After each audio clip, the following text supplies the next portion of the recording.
Gonna buy myself a gun today to protect me from the people with the guns. Gonna get myself something big with a mighty kick, a brand new shiny gun. Gonna train myself to shoot today so I can shoot better than anyone. Let me get my gun. Gonna buy myself a gun today to protect me from the people with the guns. Gonna fill my house with rounds and rounds, 1,000 rounds, a round for everyone. Gonna keep myself on high alert, cause I have learned that it can be anyone. Let me get my gun, and then I will finally be safe from everything I am afraid of. Then I will finally be free. Hooray for me. Gonna get myself a gun today to protect me from the liars and the thieves. Gonna shoot my gun with diligence till I can hit anything I see. Gonna learn to love my gun because my gun, you see, oh, it sets me free. Let me get my gun, and then I will finally be safe from everything I am afraid of. Then I will finally be free. Hooray for me. Oh, I just wanna feel safe. I just wanna feel safe. Safe and sound. Gonna buy myself a gun today to protect me from the people with the guns. Gonna buy myself a gun today to protect me from the people with the guns. Gonna buy myself a gun today to protect me from the people with the guns.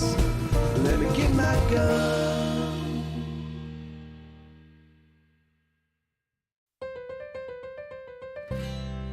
Is he into you like you want him to? Does he love you right? Does he love you right? Is he into you like you need him to? Does he understand? Could he understand that you look so sad as you hold his half-clenched hand? I don't wanna ask, I don't wanna ask it all, but is he into you? Are his feelings true? Does he know his mind? Does he know his mind at all? And is he into you? And all you do, and all your everything, does he make you sing? 'Cause you look so sad as you hold his unclenching hand. I don't wanna ask, I don't wanna ask it all, but is he into you? Ooh, is he into you? Ooh, is he into you? Ooh, is he into you? Ooh.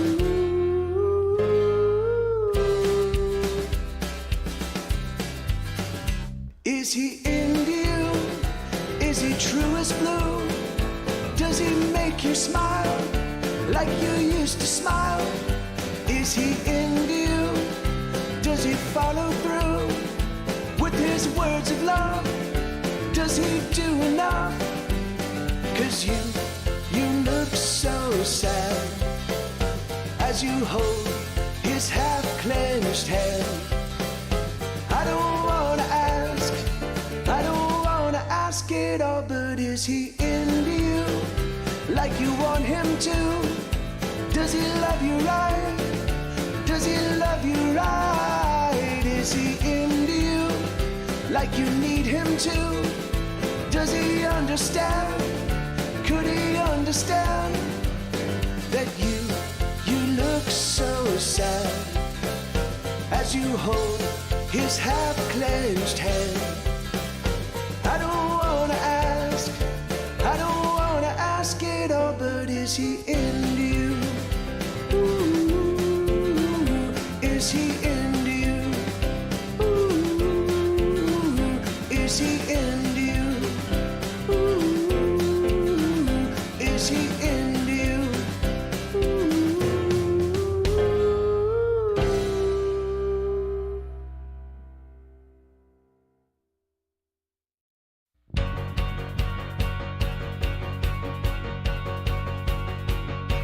We're gonna fight back like firefighters, fighting fires, pushing back the flames. We're gonna dig in like old trench warriors, launching mortars. Every day's the same, and even though they come at us with all their might, there's just no breaking us. But we will break tonight. We're gonna press on like hurricanes. They can't contain our fury nor our wrath. We're gonna roll on like armored tanks, so up the banks we'll carve our own damn path. And even though they try to stop us with all their arms, they'll keep losing ground as we're making up the yards. There's no stopping us from walking. There's no holding us back. There's no keeping us from creeping forward. We're not going back. We've got fury in our hearts and love that makes us hard. We're never gonna give an inch to bullies such as you. We've got diamonds in our eyes and steel in our spines, and we're gonna do everything we must do to bury you.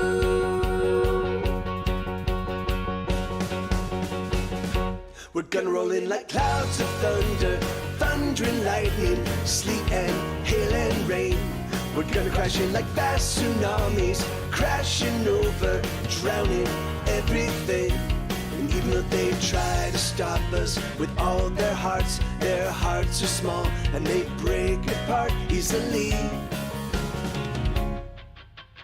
There's no stopping us from walking. There's no holding us back.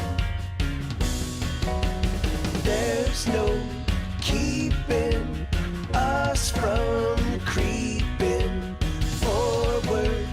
We're not going back. We've got fury in our hearts and love that makes us hard, and we're never gonna give an inch to bullies such as you. We've got diamonds in our eyes and steel in our spines, and we're gonna do everything we must do to bury you. Give up, surrender. We'll let you go home. We'll let you go home. We'll let you go home. Give up, surrender. We'll let you go home. We'll let you go home. We'll let you go home. There's no stopping us from walking. There's no holding us back. There's no keeping us from creeping forward. We're not going back. We've got fury in our hearts and love that makes us hard, and we're never gonna give an inch to bullies such as you. We've got diamonds in our eyes and steel in our spines, and we're gonna do everything we must do to bury you.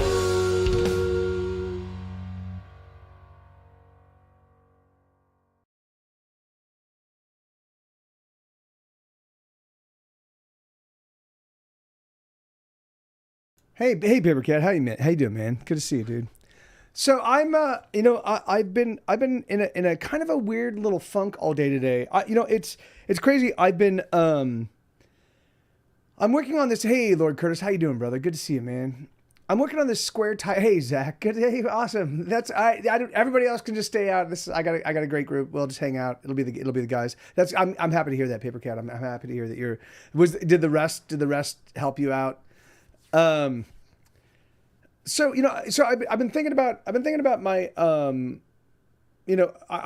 expanding out Square Tire Records, which is really funny. So for the past decade, Square Tire Records has just been the record label that I've put out Get Set Go Records via, But it originally started off as this really awesome idea where a bunch of my fellow friends that were musicians full tilt, that were songwriters full tilt, that made amazing music and were some of the best bands in Los Angeles. All of us got together and we decided we'd all put out our music together, sharing the same label, And that by sharing this label perspective, that it would allow people to just very quickly, like I used to when I was a kid, I'd go through record stores and I'd just look for the Sub Pop label, or I'd look for the Merge label, or I'd look for a Discord, and I recognized their Caroline, and so I knew what their logos looked like, or I knew what sometimes like Caroline's was just a font and the word Caroline. But I knew it, and I'd see it, and I'd be like, oh, I don't know this band, but it's from this label I really like. I'm gonna buy it, And so it was a tip of the hat to that ethos, to that idea that like, oh yeah, we're gonna all of us galvanize and just say, hey, one thing you can be guaranteed if you've got a Square Tire band, if you found a Square Tire band, they're going to be it's going to be great music. It's going to be hook based music, and it's also going to be friends. It's going to be people that we all know personally and are all very close with, And so that was the way it originally started back in 2008. But unfortunately, by 2012 or 13, pretty much every band had broken up except for Get Set Go, And so it was frustrating, And so I just continued to I kept the Square Tire thing alive. I kept putting out records under Square Tire, but later on the Power Chords put out, I think the Power Chords put out their second record with us, and that was in 2015, 2016, and that was the last Square Tire release other than Get Set Go stuff, So just recently, my buddy Joe Clifford, and I don't want to. I'll definitely bring him in to talk about his story at some point in time. But Joe Clifford, like, if you look him up, like he writes like kind of noir, kind of thriller, mystery kind of stuff. But it's always grounded in real deep, gritty reality, So it's like, so his main characters are alcoholics or recovering alcoholics, or they're people that can barely pay their bills. So a big part of the book is just them surviving whilst also taking care of whatever the dilemma is for the book, and from my perspective, that makes, for me, that resonates a lot more deeply than say just a straight, because that's the music I write, right? The thing is I try to give you an unvarnished perspective on the world that I know, So my buddy Joe, he was in the process of negotiating a deal with one of the big four publishers, right? So Joe has a pretty solid readership, right, and a pretty loyal readership, and they've kind of followed him over the past 20 years. I think he put out his first book in like 2005, I think it was, somewhere around there. So about 20 years of writing. He's developed a pretty loyal readership, and he actually has some pockets of interest in like other markets, like Italy. I know he does, like he will fly out when he puts out a new book. He'll fly out to Italy and just do a bunch of book readings in Italy, because that's where he just seems to sell some books. So he had this relation. So he was talking to one of the big four publishers, and they were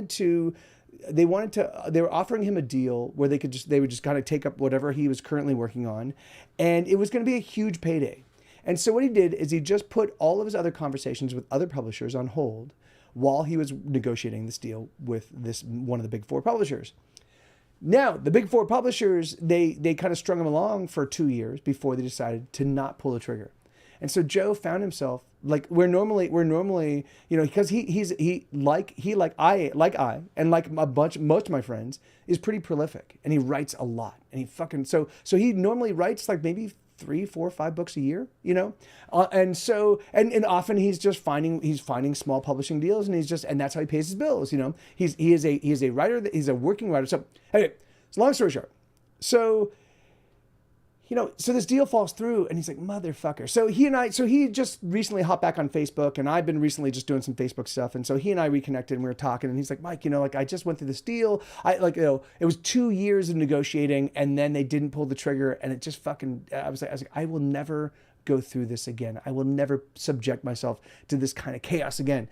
And I was like, and so he's like, so tell me about Square Tire. How does Square Tire work? And I was like, well, you know, the thing is that like Square Tire is a little bit of a failed experiment because, you know, I explained how it worked in 2008, and they were like, I think when we launched with Square Tire, there were like 8 or 10 bands, and it was just this all for one for all ethos, and we did a big launch. We did a big Square Tire Records launch, we actually rented out like this rec hall. It was awesome. It was just a really, really fun show, and it was great. And we're like, yay, we're all Square Tire bands. And then very, very quickly, you know, I was living in the Bay Area at the time. Like, so it was very difficult for me to be the impresario because I was not living probably about 90% of the bands were in Los Angeles. And then I was the one outlier living in San Francisco. And then another outlier was living in Missoula, you know, like, or another band was in Missoula, Montana. So, and the reason why I tell you this is so Joe is saying, he's like, hey Mike, you know, I'd be really interested in perhaps creating the publishing arm of Square Tire. Would you be interested in partnering up with me, and we'll create Square Tire books? And because I've got a bunch of friends that they themselves have also dealt with the same kind of like publisher nonsense that I've dealt with. And I think we can just do our own thing, you know. And would you be interested? We can just kind of like, we can combine forces, and you know, and I was like, dude, that's a great idea. I'd love to do that. So so thinking about it, I was like, oh shit, you know what I don't have is I don't have a lot of I don't have any new bands on Square Tire Records, right? And so I was like, okay, well, let me think about it. Who do I know that's putting out new records right now? And I was like, oh, my buddy John Brownell has an amazing record. He's like it is, and John he's a coder by trade. So, but he also has been working with AIs quite a bit, and he used AIs to help him with his lyrics, to help him with his videos, to help him with all attributes of his album. So it's sort of I mean, and again, so and the way he talks about the way it all works, it makes perfect sense. It's really, really exciting to like kind of see how he leverages. So I'm like, John's got a brand new record. Let me reach out to him, you know. And Eric Summer his former viola player and is now his own man making his own music. Eric just put out a new record called Ash, you know. And my buddies in the all girl band Easy Tiger, they have a new record that they're currently working on, and they just put out a new record that was fucking amazing and got very little attention. And I'm like, fuck, man, you know what I can do is we could just get everybody to re-release everything on Square Tire. Like we will use Square Tire's, you know, promotional perspective and promotional arm, and you know, anyway, so blah, blah. So I've now identified 10 new musicians, 10 new bands or / musician songwriters. A couple, Joe has a cadre of writer friends, and I also have a handful of writer friends that I want to get involved in this mix. So now, because the pandemic showed us that we don't need to be in the exact same room to make cool shit happen. I think that's sort of normalized everything for everybody.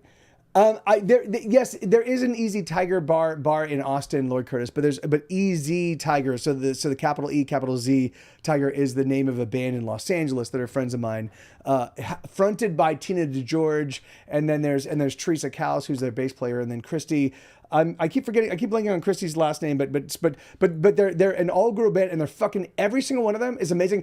Teresa Cowles was the girl that played Carolyn King in the new Beach Boys movie. Like, so she's a world class. Like, that's the thing is, every single person associated with the Square Tire stuff are world-class talents. Like all of them have done stuff that puts them well above the pale in terms of like normal musicians and music and what have you. And then the only other Twitch streamer we've got Brad Do a Bear and Roll, Bradley Kalhoff and his band are joining this fold. But look, Curtis, like Brad walks up on stage and he picks up a guitar and he starts to play, and everybody goes, "Who's that guy? And why am I not amazing friends with him?" Like, he's amazing. Yeah, Littleton. Yes, that's so he has a ferocious and amazing stage presence, and it's really funny because he's very unassuming and he's just very like a nice guy until he walks up on stage, and then he's like dun dun dun, like you're like lions,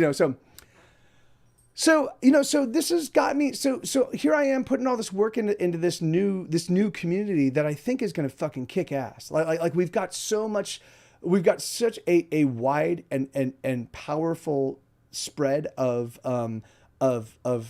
people that do really good things, that already have a proven track record of doing and creating really cool and amazing things.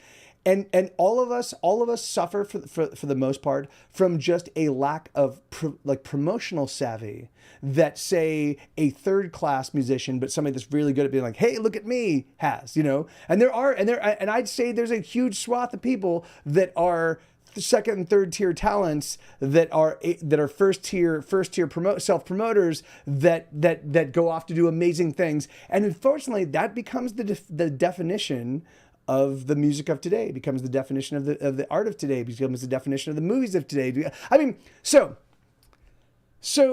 here we are. I've got a bunch of friends that make a really clever and catchy and awesome and left of field music with lyrics that are always kind of coming at you from a perspective that you don't automatically go, "Oh, I know what this song's about," and I know, and when the chorus happens, you sing along and you're excited because the chorus is exactly what you expected, and there is some power in that, but that's also just like we've been trained to, that's what we expect, From my perspective, that's not art, it's McDonald's, So, anyway, so it just kind of got me. So here I am working on this thing, and I've been working my ass off all week, and I'm working on the podcast, and I'm working on the new record, and I've had a whole bunch of stuff on my plate, and again, and right now, man, I am fucking just dying financially, and I don't really have any recourse because there's nothing that I'm working on right now has any immediate applications for revenue.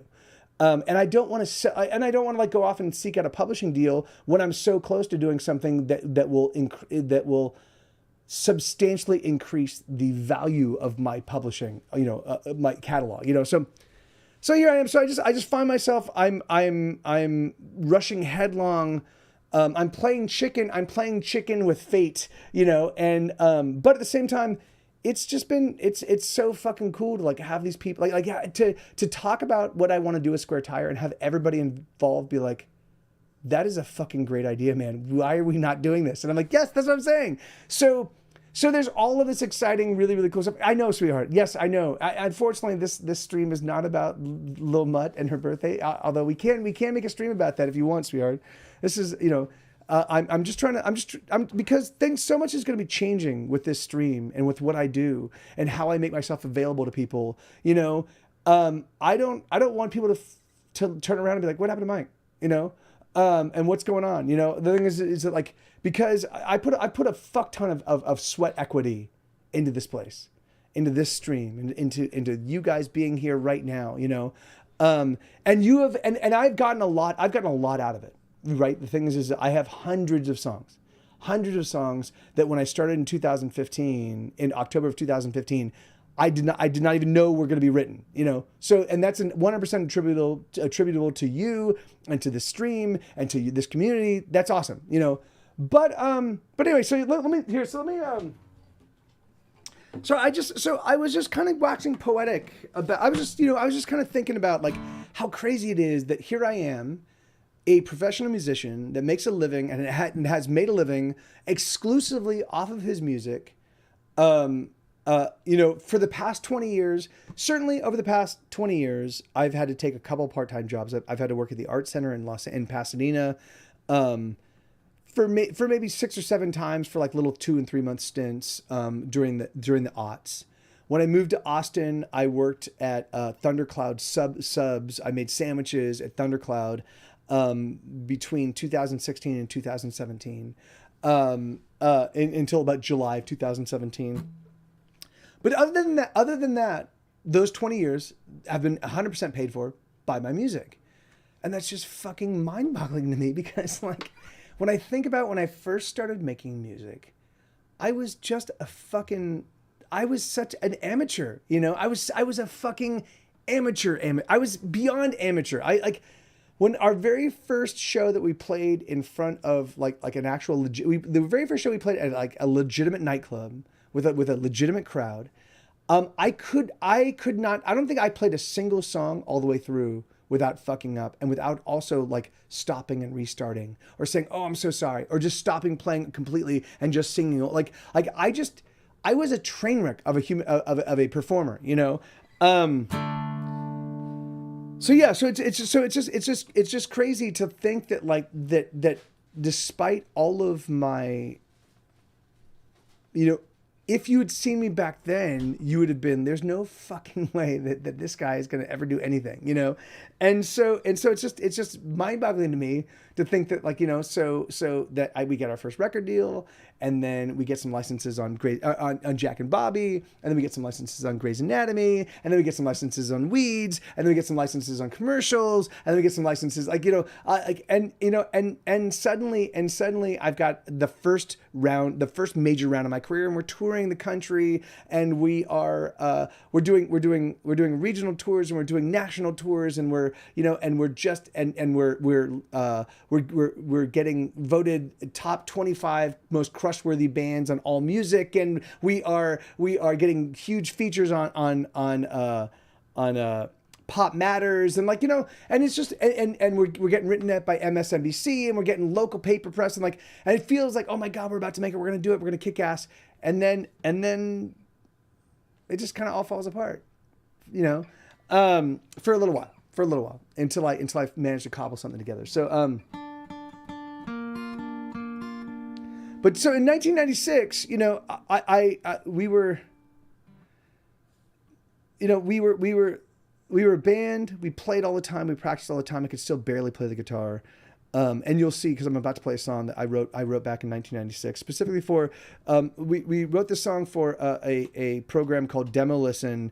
They were based out of KXLU. Demo Listen was actually the program that launched, that gave Guns N' Roses their very first airplay, the Red Hot Chili Peppers their very first airplay, Jane's Addiction their very first airplay. Like, they were a fucking legitimate fucking, oh, hold on, wait 1 second. They were like a legit radio program, you know? And so, and they were big, They were big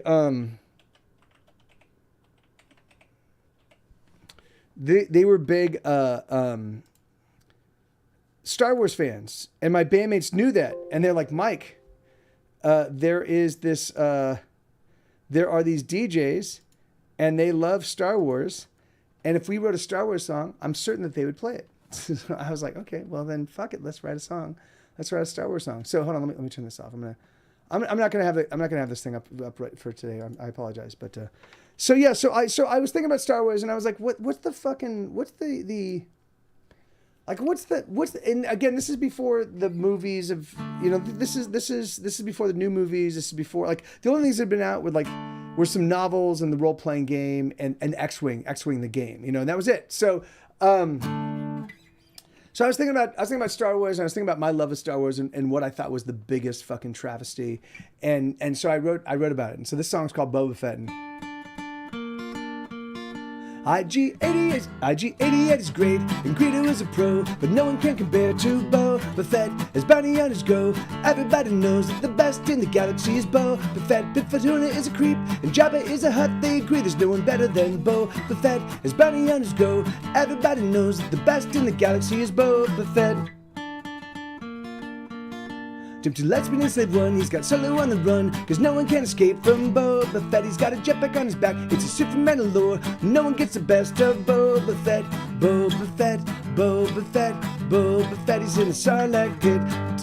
Doesn't make any sense, he's in the Sarlacc pit. Doesn't make any sense.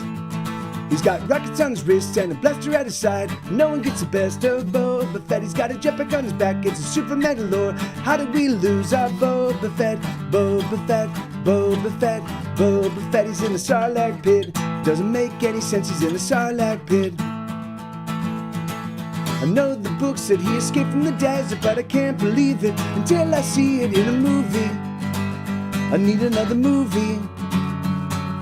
How could the best in the galaxy die like that at the hands of Han Solo? He was blind. He was blindsided.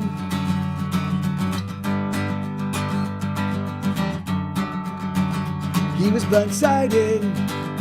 He was blindsided. So anyway, it's just a super simple, really silly little punk rock ditty. But yeah, man, the thing is like the guys at KXLU, Demolition, they fucking loved it and they played it a bunch, and man, the very first week we submitted it, or the week before, like we submitted it, and of course it takes them a week to kind of go through all the stuff and figure out what they want to play. Thank you, Zach. Yeah, thank you. Me too, man. Here we are, we're all huddled around the radio and we're just kind of like, well, let's see what happens. Who knows what they're going to play today. And we had recorded this, here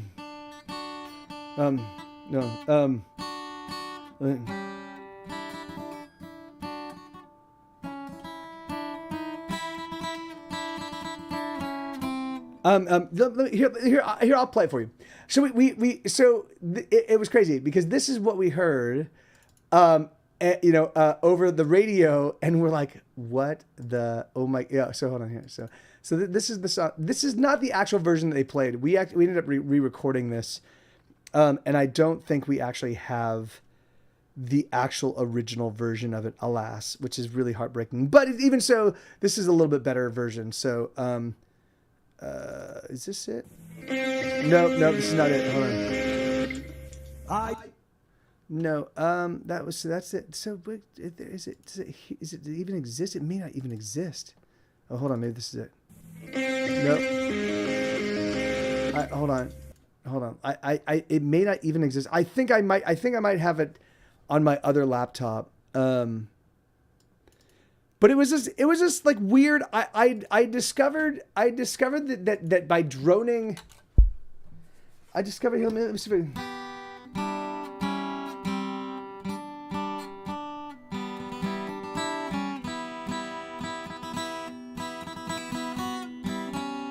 yeah, but there was something I discovered that by droning and hitting, like just doing a double stop on the bottom two strings and droning some stuff, it sounded kind of like Middle Eastern, And so I wrote this weird little ding ding ding ding ding ding ding ding ding ding ding ding ding, And we opened the very first collection of recordings that we ever did. We opened with this like weird little bing ding, and it was like this weird kind of Middle Eastern kind of sounding thing. I think went into Boba Fett. So they didn't know that long intro was not part of Boba Fett. So they played the long. So we're listening, and all of a sudden in comes this weird Middle Eastern thing that I did, and it's so poorly played because again I could barely play the guitar at this point in time.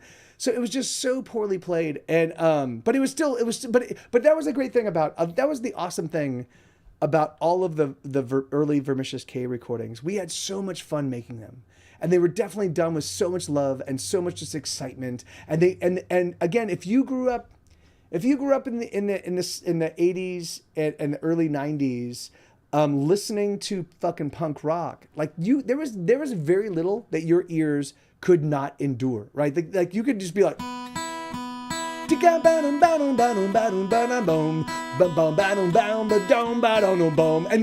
be a song. It'd be like, yeah, I fucking love that song. Oh, you went that way. Yeah, that's like that was just like it didn't matter. You just fucking took sounds, you smashed them together, you threw some lyrics on top, and that was fucking rock and roll, And so it was just fun to contribute to that world, but then to submit it to a radio station and have the radio station be like, we anoint this song. We love this song. It was fucking magical. It was just magical. So, and that led to all sorts of really, really cool and interesting things. But, for me, like, it's so crazy because I really felt for like my whole life, up until just recently, up until like maybe 3 or 4 years ago, I really felt like a second-class musician. I felt like I couldn't write songs, I couldn't play songs, you know.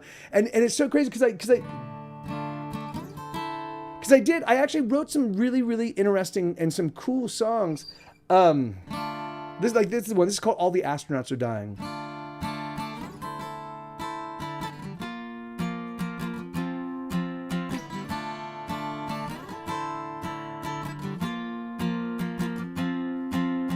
All the astronauts are dying, while on the moon there are no colonies.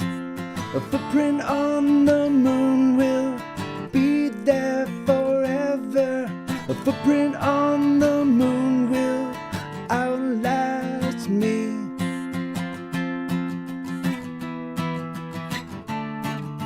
And all I wanna know is, where are the shuttles to the moon? And all I wanna know is, why can't I fly at light speed? And all I wanna know is, why must the world spin without me? Why must the world spin without me?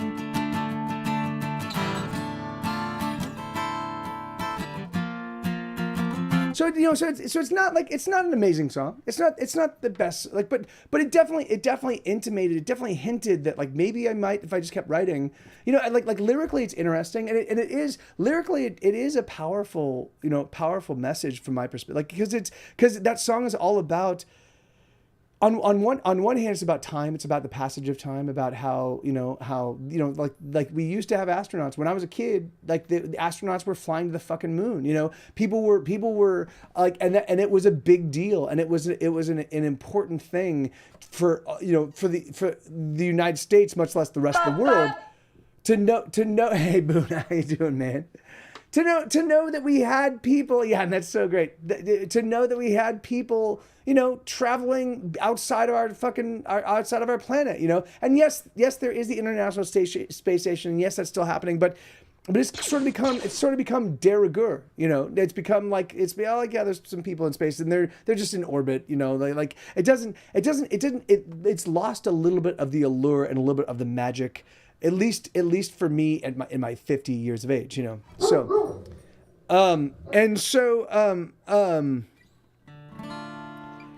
so you know, but that song is also sort of about lost momentum, right? Because the idea is that there was a point in time, me growing up in the 70s, me growing up in the 80s, there was a point in time when I looked out at the world and it felt like, oh yeah, we're gonna be in space soon. And we are going to have flying cars soon. And the whole world is going to radically change because of technology very soon, you know. And it did change because obviously computers and iPads and iPhones and the internet and all that, certainly things did change in really awesome and wonderful ways. But however, it just didn't change in ways I anticipated, you know. And so there was a period where they just felt like this, like it felt like, there was like a sleight of hand thing. Like it was like, haha, you've got like, now show me your card. And instead of, you're like, oh, I've got a rabbit. You know, like, so the rabbit's cool, but I was expecting my card kind of thing. You're like, so that song, for some reason, like, so it was just fun to like, and I realized I just haven't played these songs in so long.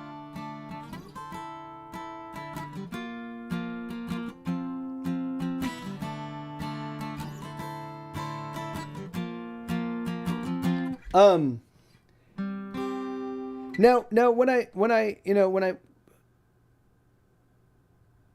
because of the KXL, because of the demolition stuff, long story short, if you want to know more, if you want to know more about this story, you can listen to my podcast. It's called Hesitation Cuts. If you just go to hesitationcuts.com, you can find it right there. Or you can it lives everywhere podcasts live. It's Apple and Spotify and everywhere else, you know, but Pocket Cast and Simplecast and all that stuff. But you know, I made some friends. So we made some friends via playing these KXLU shows. KXLU invited us to play some shows. The very first one was a bit of a train wreck, but they offered us another one, and the second one we knocked out of the park, and we made some good friends. And with those good friends, I started just hanging out with fucking really capable musicians. It's so crazy. I think about this. Like if I had not written Boba Fett, if all of the things that had happened had not happened, I would not be here today. Every single song I've written since that point in time, every single song I've written would not exist in the world today. That fucking blows me away. I think about how tentative and how miraculous the songs I have are because of all of the confluences of events that had to happen, had to line up perfectly for me to be here with these songs right now. Fucking nuts, man. You know. So and I think about that. I think about that a lot. You know, so right now, I'm in the worst financial shape I've been in a long time. You know, and I'm hitting a point when I find myself in bad financial situations, because I've got good credit and I usually keep my credit cards very low on balance. I can use my credit cards to kind of weather me through to the next thing. But this past year, working on the Hesitation Cuts podcast, I've had to do that repeatedly over this past year. And so now my credit cards are pretty much near maxed, and I don't have a lot of financial options. You know, and that is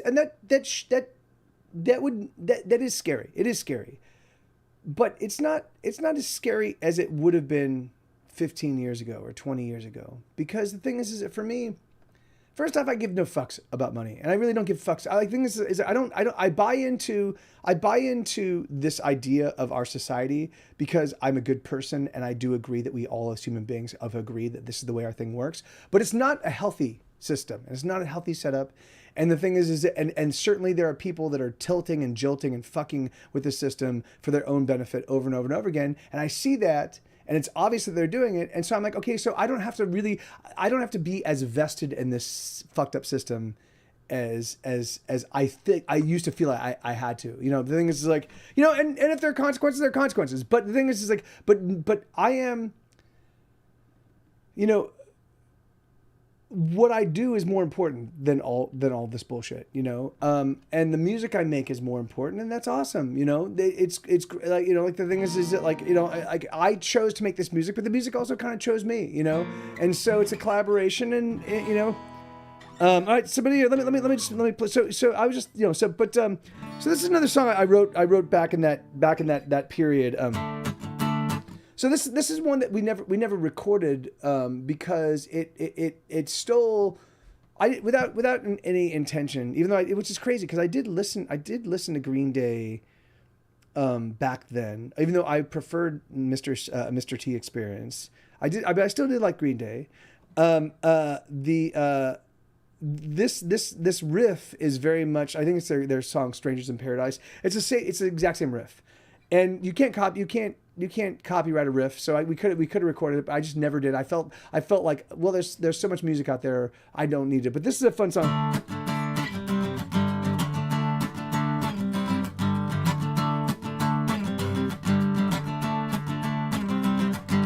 Everything is made to decay, and nothing here is gonna remain. And I know that it's so. My soul is ragged and rent, my innocence is all but spent, and I know that it's so.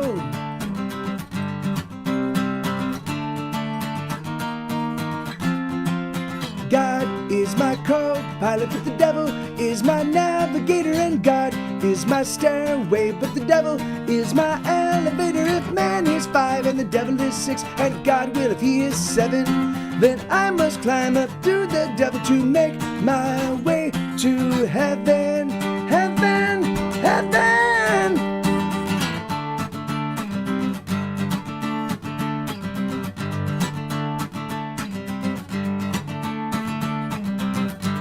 Everything is made to decay, and nothing here is gonna remain, and I know that it's so. My soul is ragged and rent, my innocence is all but spent, and I know that it's so.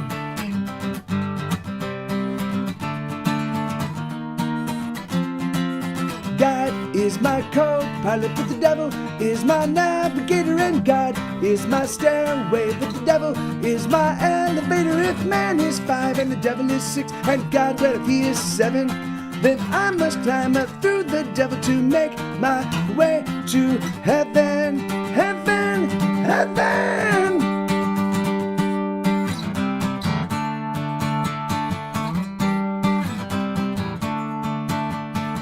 What are you gonna do now? How long have you been around? What are you gonna do now? How long have you been around? Down we go. Some take the ladder, but jumping is faster. Let's never slow. Pick it up, faster and faster. Down we go. Some take the ladder, but jumping is faster. Let's never slow. Pick it up, faster and faster. Down we go. Some take the ladder, but jumping is faster. Let's never slow. Pick it up, faster and faster. Go. God is my co-pilot, but the devil is my navigator, and God is my stairway, but the devil is my elevator. If man is top 5 and the devil is 6, and if God, well, if he is 7, then I must climb up through the devil to make my way to heaven, heaven, heaven.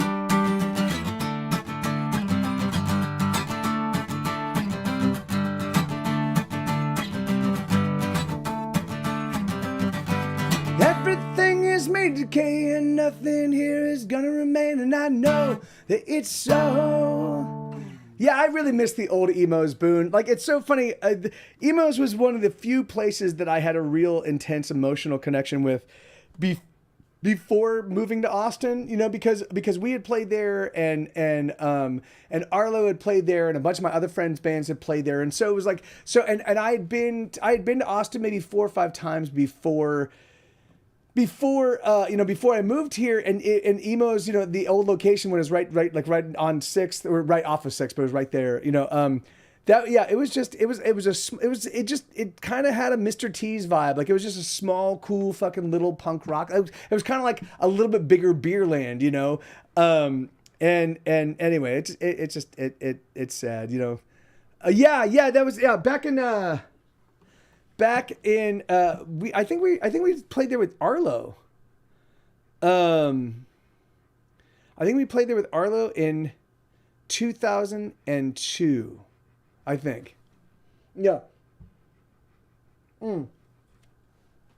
Yes, yeah, the bathroom. Yeah. I mean, I don't think we ever actually used I think we used the restroom to do some cocaine at one point in time, and that was the only time, because it's like fucking, yeah. But that was no bueno. But what? Hey, sweetheart, it's my history. It's what I did. I'm not gonna lie about it. I did. That's, you know. But don't be upset, sweetheart. So anyway, so that was a song called "The Devil Is My Elevator," and that's one of my oldest. You know, and so.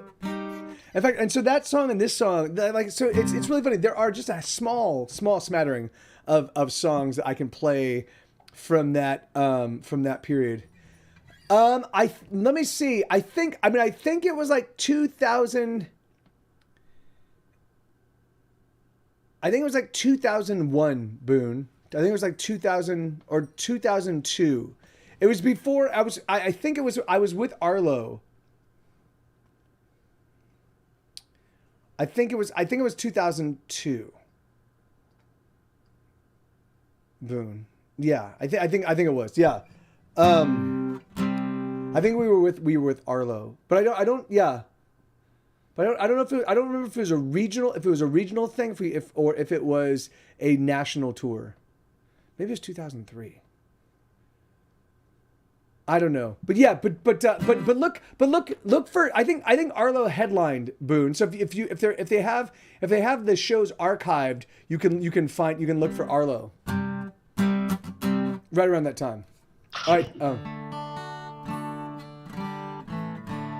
Anyway, so this is another song that I wrote during that era. Like I do have a handful of songs that were written in this period, and it's funny because there are some songs I don't think about that I'm like, oh yeah, this was written. This is a pre Get Set Go song. This is a Vermicious K song, but this is one where Vermicious K is actually built into the title because this is called VKFD, so Vermicious K Fire Department, and then in parentheses the fire truck song.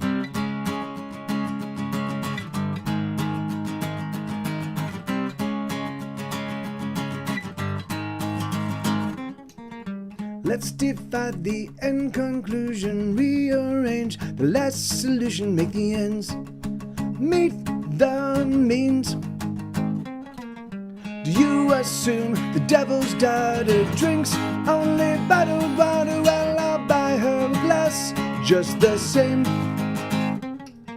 When I grew up, I wanna be a fire truck. When I grow up, I wanna be a fire truck. When I grow up, I wanna be a fire truck. I wanna be a fire truck when I grow up. Should I falter if I waver, disregard my behavior? 'Cause I'm getting better every day.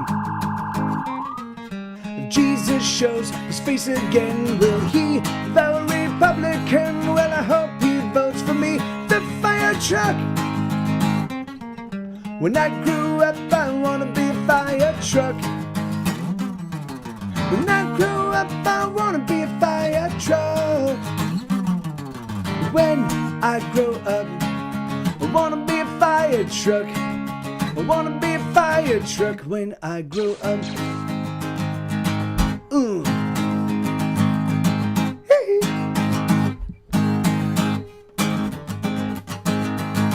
Should I falter if I waver, disregard my behavior? 'Cause I'm getting better every day. Bop, bop. Do you assume the devil's daughter drinks only bottled water? Well, I'll buy her a glass just the same. When I grew up, I wanna be a fire truck. When I grew up, I wanna be a fire truck. When I grow up, I wanna be a fire truck. I wanna be a fire truck when I grow up. Bop, bop. Bop, bop. Yeah, we included that. Thank you, Paper Cut. Yeah, man. So, so it's so crazy to me to to look at my music career, to feel, I mean, I've fucking put in so much work, but I feel like all of the work was necessary to just get to the point where I felt confident enough to be like, oh yeah, what I do is pretty cool. The thing is I have good music and I have, the good music that I do have kind of runs the full gamut. I've got a lot of flavors of music that I really love to listen to, whether it be like Americana or folk or country to rock and roll to punk rock to metal to pop to indie pop to post punk to noise and noise pop and and shoegaze and all of these different and all of this I'm like well, I want to at least have a bunch of songs that I feel confident also contribute to that realm of music in a way that feels substantive. So if someone goes, hey, do you have a song like this? I can be like, yeah, I do. I've got a great song that works in that realm, yeah, man. It's just, yeah. But it's just so crazy, yeah,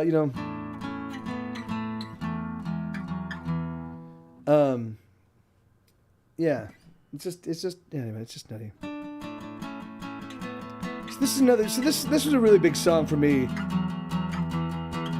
I talked about this, I think, yesterday or the day before, so I'm gonna shoot talking about it.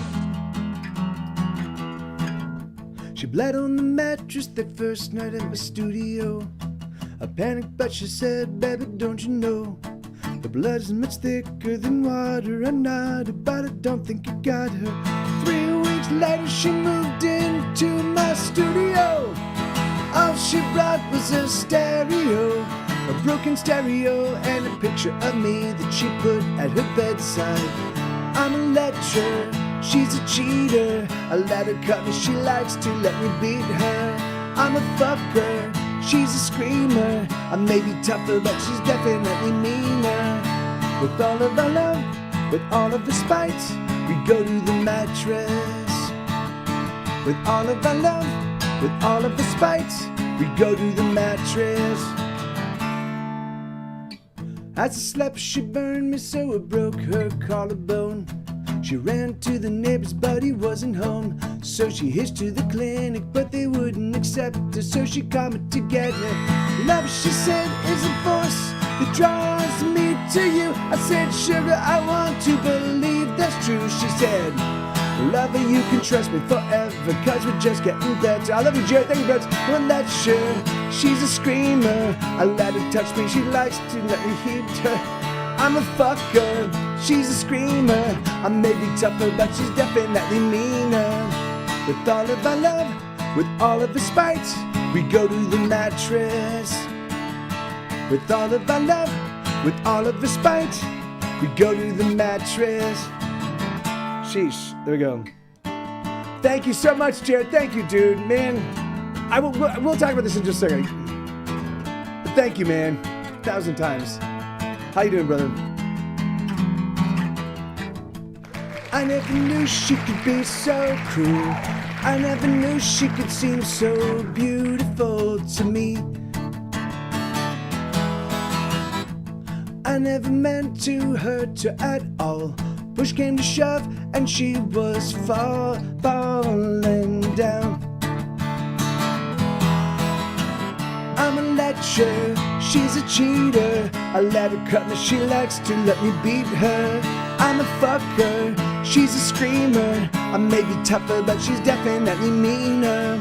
With all of our love, with all of the spite, we go to the mattress. With all of our love, with all of the spite, we go to the mattress.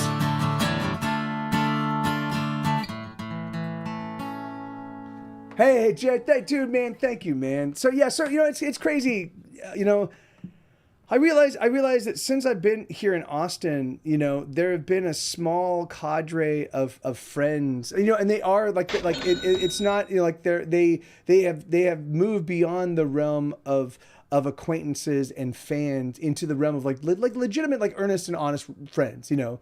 But it's crazy because I have hundreds of friends, but most of the friends that I have don't really pay attention to what I do and don't really care, you know, and that's okay. You know, the thing is like either they did back in the day with the Mr. T's thing because I was helping them and their band out, or they liked the fact that they were friends with me because I was the impresario, like I was the guy that made all the magic happen, you know.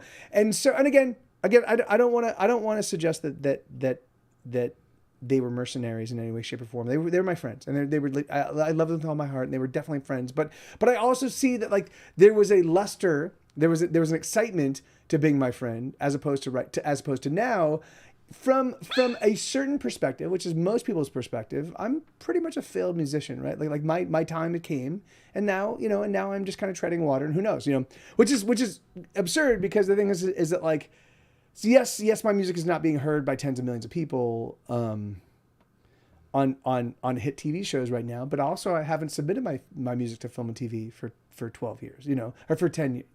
Yeah, 10 years.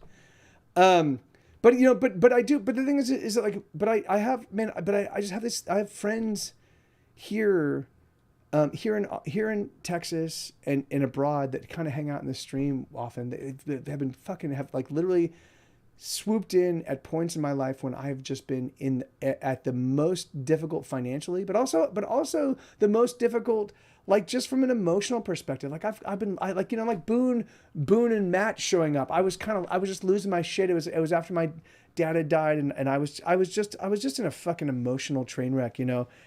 And I was like drinking, and I was like, guys, I'm gonna turn on the camera. I'm just gonna be like, hey, this is what it is. This is another part of being an artist and dealing with what I like, you know, and dealing with all of the vicissitudes of, surviving on your art. And whether, I mean, it's a fucking, I mean, I think that's one of the things that from my perspective is kind of what I'm trying to process right now as I'm talking to you guys. Man, it's like, I know the art is good. I know the music I make is good. I know the music, I know that the music I make, and the music I have made, if I play my cards correctly, will forever earn a place in the oeuvre of human music from this time. The thing is that right now I don't think anybody on the planet Earth is paying attention. But I've got the new podcast. The new podcast is changing the conversation around my music.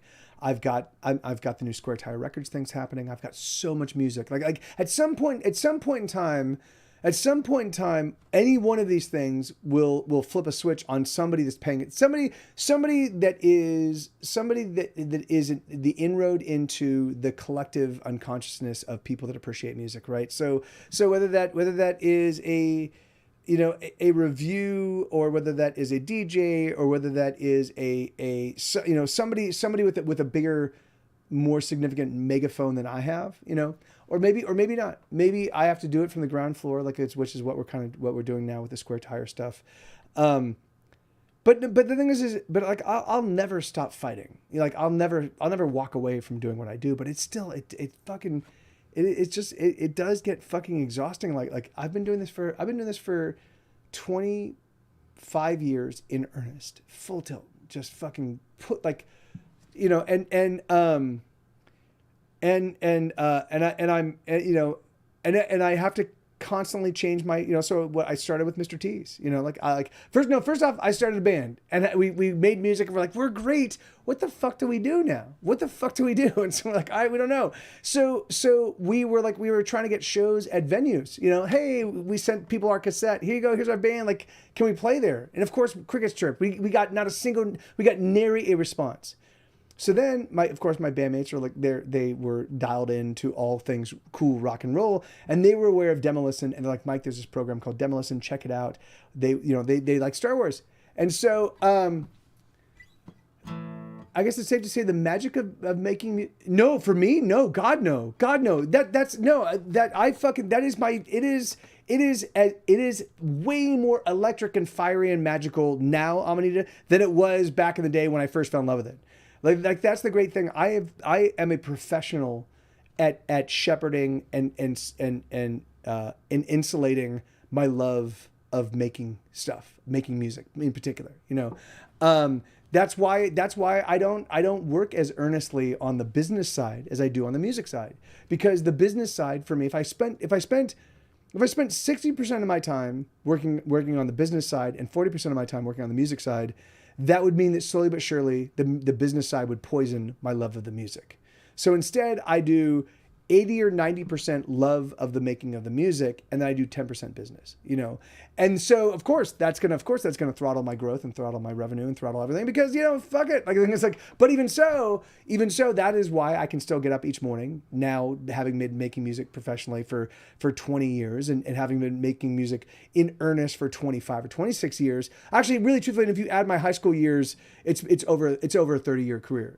I don't really consider my high school years or even my pre-high school years, because if you consider like me making money or making money for people off of my music, because I was working in musical theater when I was 12 years old, and and I think I got my first my first lead in a musical was in 6th grade, so yeah, man, it boggles my mind, So again, and again, that's kind of what I'm working through right now. Because there's all sorts of really, really cool and amazing things happening right now. And I do think that in 6 months time, if you guys are paying attention, Square Tire is going to be popping up all over wherever, because we now have 10 new bands with multiple releases each. We have a publishing arm, and we've got, I think there's like 3 or 4 new books, plus we're going to be re-releasing some of the authors' books that just didn't get enough traction. So we're going to re-release them under the Square Tire moniker. So and then we've also got plans to do podcasts. We also have plans to do move. We're going to be taking. I wrote a screenplay called Merge with my buddy Kana Ina Warren, and it's a fucking. I hadn't reread it in. I hadn't read the thing in maybe a decade. And I just reread it a couple of days ago, and it's fucking hilarious, and it's fucking awesome, and it's super clever, and it's super well thought out. I'm like, motherfucker. I'm like, we don't need to make this as a movie. We'll just do it as a podcast. We'll just cast it. We'll do a full cast. We will score the whole fucking thing with all Square Tire bands, and we'll put out a fucking soundtrack, and we'll make Merge exist, but it'll just exist in audio form, and it will be a perfect pitch for a movie. So now rather than us going and be like, hey, we got a movie, we're like, listen to the podcast, and if you don't like it, fuck you, because it's a fucking great story and it's super cool, and it is exactly my kind of story. It's about poor kids living in Los Angeles, just getting by, being clever, being talented, being good at what they do, but just being poor. And by being poor, they have to fucking scramble, and they have to fucking figure out but it's cool because there's a lot more poor people than there are wealthy people, and the poor people, if you give them a little bit of shrift, you do kind of band together, and so it's just a really, really fun, it's a fun fucking script, and it has nothing to do with the class thing, but it's just a bunch of, it's a bunch of like 20 somethings. I'm a fan of local Texas guy Ray Wiley Hubbard. He wrote his most popular song about 60. That's exactly, and that's exactly right, Jared. And in fact, that's gonna be part of the new sales pitch for Square Tire, because it's all veteran authors, veteran musicians, right? And then eventually we're Heaton just agreed to I think Heaton's going to come in on this, and we might bring in other podcasters. We're bringing in Heaton at first as an author, because he writes, but I have a podcasting agenda with Square Tire, and so I think Heaton's going to be the guy with the most experience from the podcasting perspective in terms of like how we can do what we do and how we leverage it to good strong effect. But the thing is, at some point in time, I'll definitely reach out to like all of my other podcasting friends. But the idea. One of the cool things, I met Ray Wiley Hubbard when I and he was super. That's the fucking awesome thing, right? So this is the good thing about the way my career is operated, and I think the way that the Square Tire community is going to work and going to function, because I'm a veteran musician. I've done it all. I've toured the United States. I've toured Europe. I've toured Canada. I've played shows in Mexico. I've played shows elsewhere. I haven't toured Mexico, but I played shows in Mexico. I have, I've put out albums. I've done live streams. I've like any application. I've played big venues. I've played stadiums. I've played festivals. Anything that you can do that is for a check, to check off the list of like, this is what a mainstream musician of this day and age does. I've done it. I've had film and TV licenses. I've had film licenses. I've been on radio programs. I've done radio interviews. So the whole fucking shebang. I've covered it all.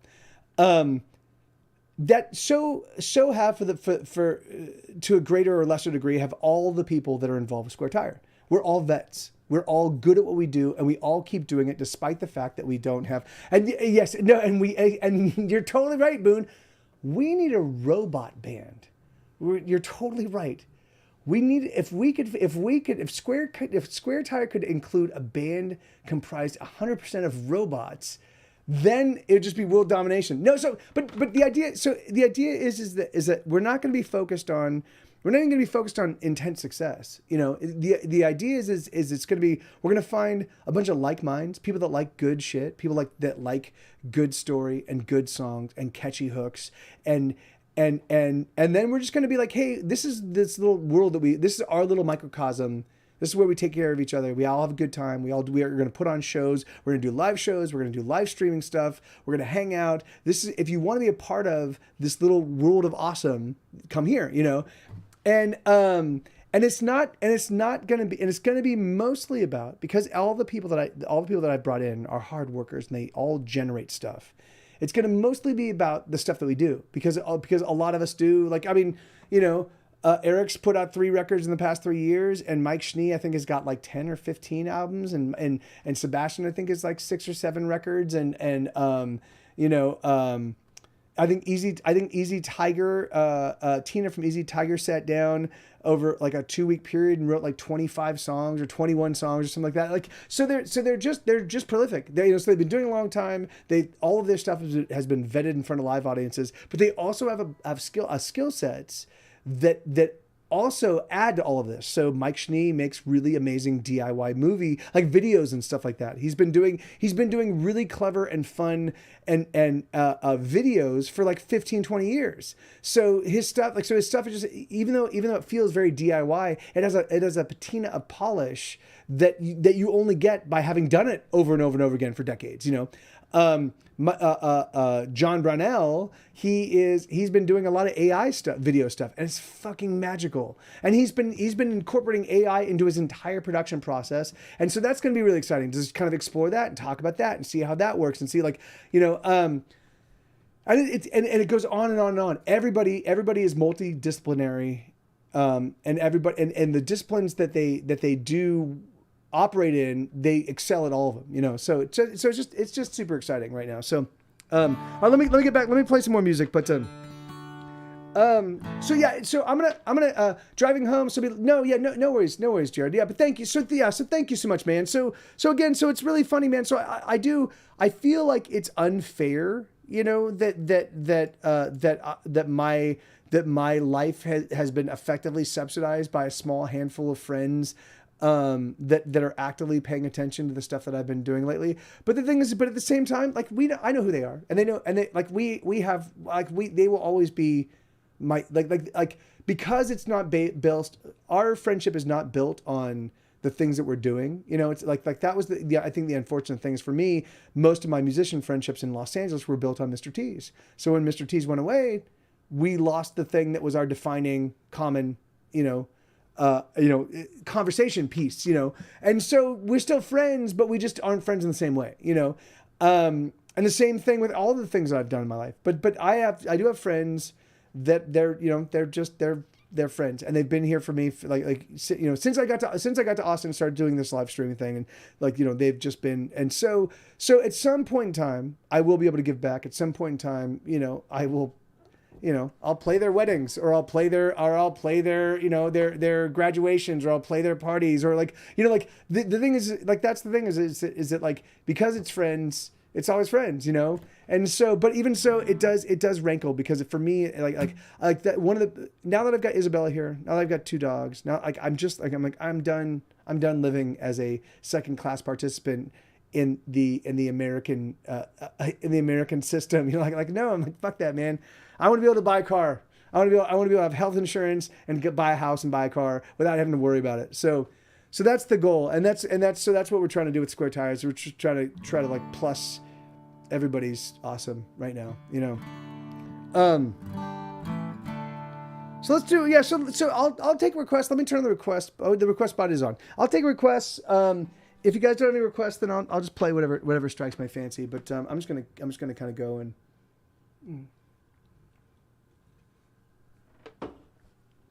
Let's do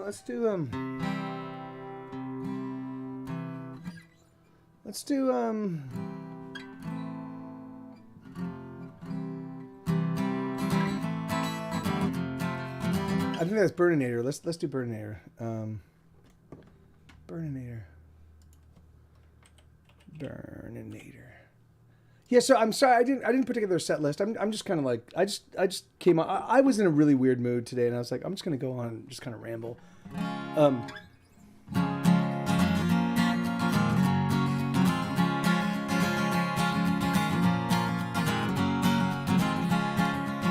Bernadette, you can bet everything'll be alright. The police, they got nothing on you and me tonight. Bernadine, drink with me, let's cheers another 20 years of taking down our troubles and making them disappear. Bernadette, you are my best friend, my heart, my true love, I know that's true. because no one but someone who loved me would put up with all the shit I pull.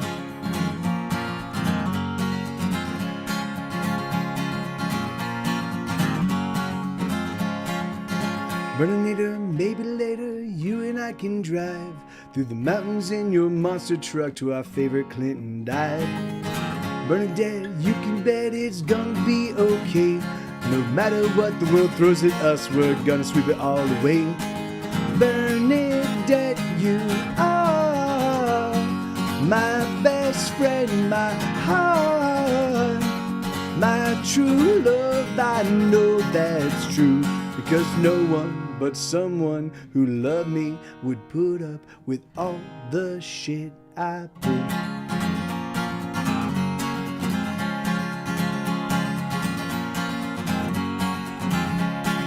Bernie, can't you see how much you mean to me? You're the eye of my hurricane. You're the fire to my gasoline. Bernadette, you are my best friend, my heart, my true love. I know that's true, because no one but someone who loved me would put up with all the shit I pull. There you go. Yeah, I can do it. I'm so fucking happy. So yeah, man, you know, I thank you. So I just want to say thank you guys. Thank you for being here. Thanks for coming along with this on this journey with me. I do think, you know, I do think that, I think that one of the things that I've been missing over my career, or at least over the past decade of my career, has been a message that is something that supersedes the band and supersedes my perspective. That is something that other people can kind of get behind, like that with Mr. T's Bowl back in the day. You know, it was the message was it was like, hey, to belong to our community, you have to show up. You have to be here. You have to belong. We have to know your name before you are part of the community. So you have to show up and just be present and say hello and be friendly and be affable. You know, and that it was just that. It was just that idea of like, if you want to be included, you have to be around to be included. You know, and just that alone just allowed our fucking scene to flourish. You know, so. So now it's a little bit more difficult to pull that off, because I don't, you know, like the only person that lives in my town of the new Square Tire people is Boone, you know, but even so, the internet is the great equalizer. You know, we can all of us hang out. And so, but I was thinking, like, from my perspective, because of the way that Spotify has been throttling, and I actually I just ran an experiment, a very, very particular experiment that actually is proving out to be 100% true. So Spotify, and there's I will be talking about in a future podcast episode. I'll be talking about my entire Spotify and Facebook and MySpace and my experience with all of the various social media platforms and how they have both damaged and enhanced my music career. You know, but Spotify recently. About a year and a half ago, I started putting out singles for my new record, #Dinosaur, which came out in July of last year. So, so in the very tail end of 2021, I started putting out singles, and I didn't draw the direct correlation, but all of a sudden I started to see a dip in my listeners, in my monthly listeners, and I didn't draw the direct correlation, but I put out a song, I put out a single, and my listeners would dip. I put out another single, and my, I have 22 albums in stores, Jim Boy. Thank you. Yeah. Are you just brand new to the stream? Are you paying attention at all? I'm Mike TV of the band Get Set Go. I have a very storied and long career. I've toured the planet. Anyway, awesome. Well, that's great, man. That's awesome.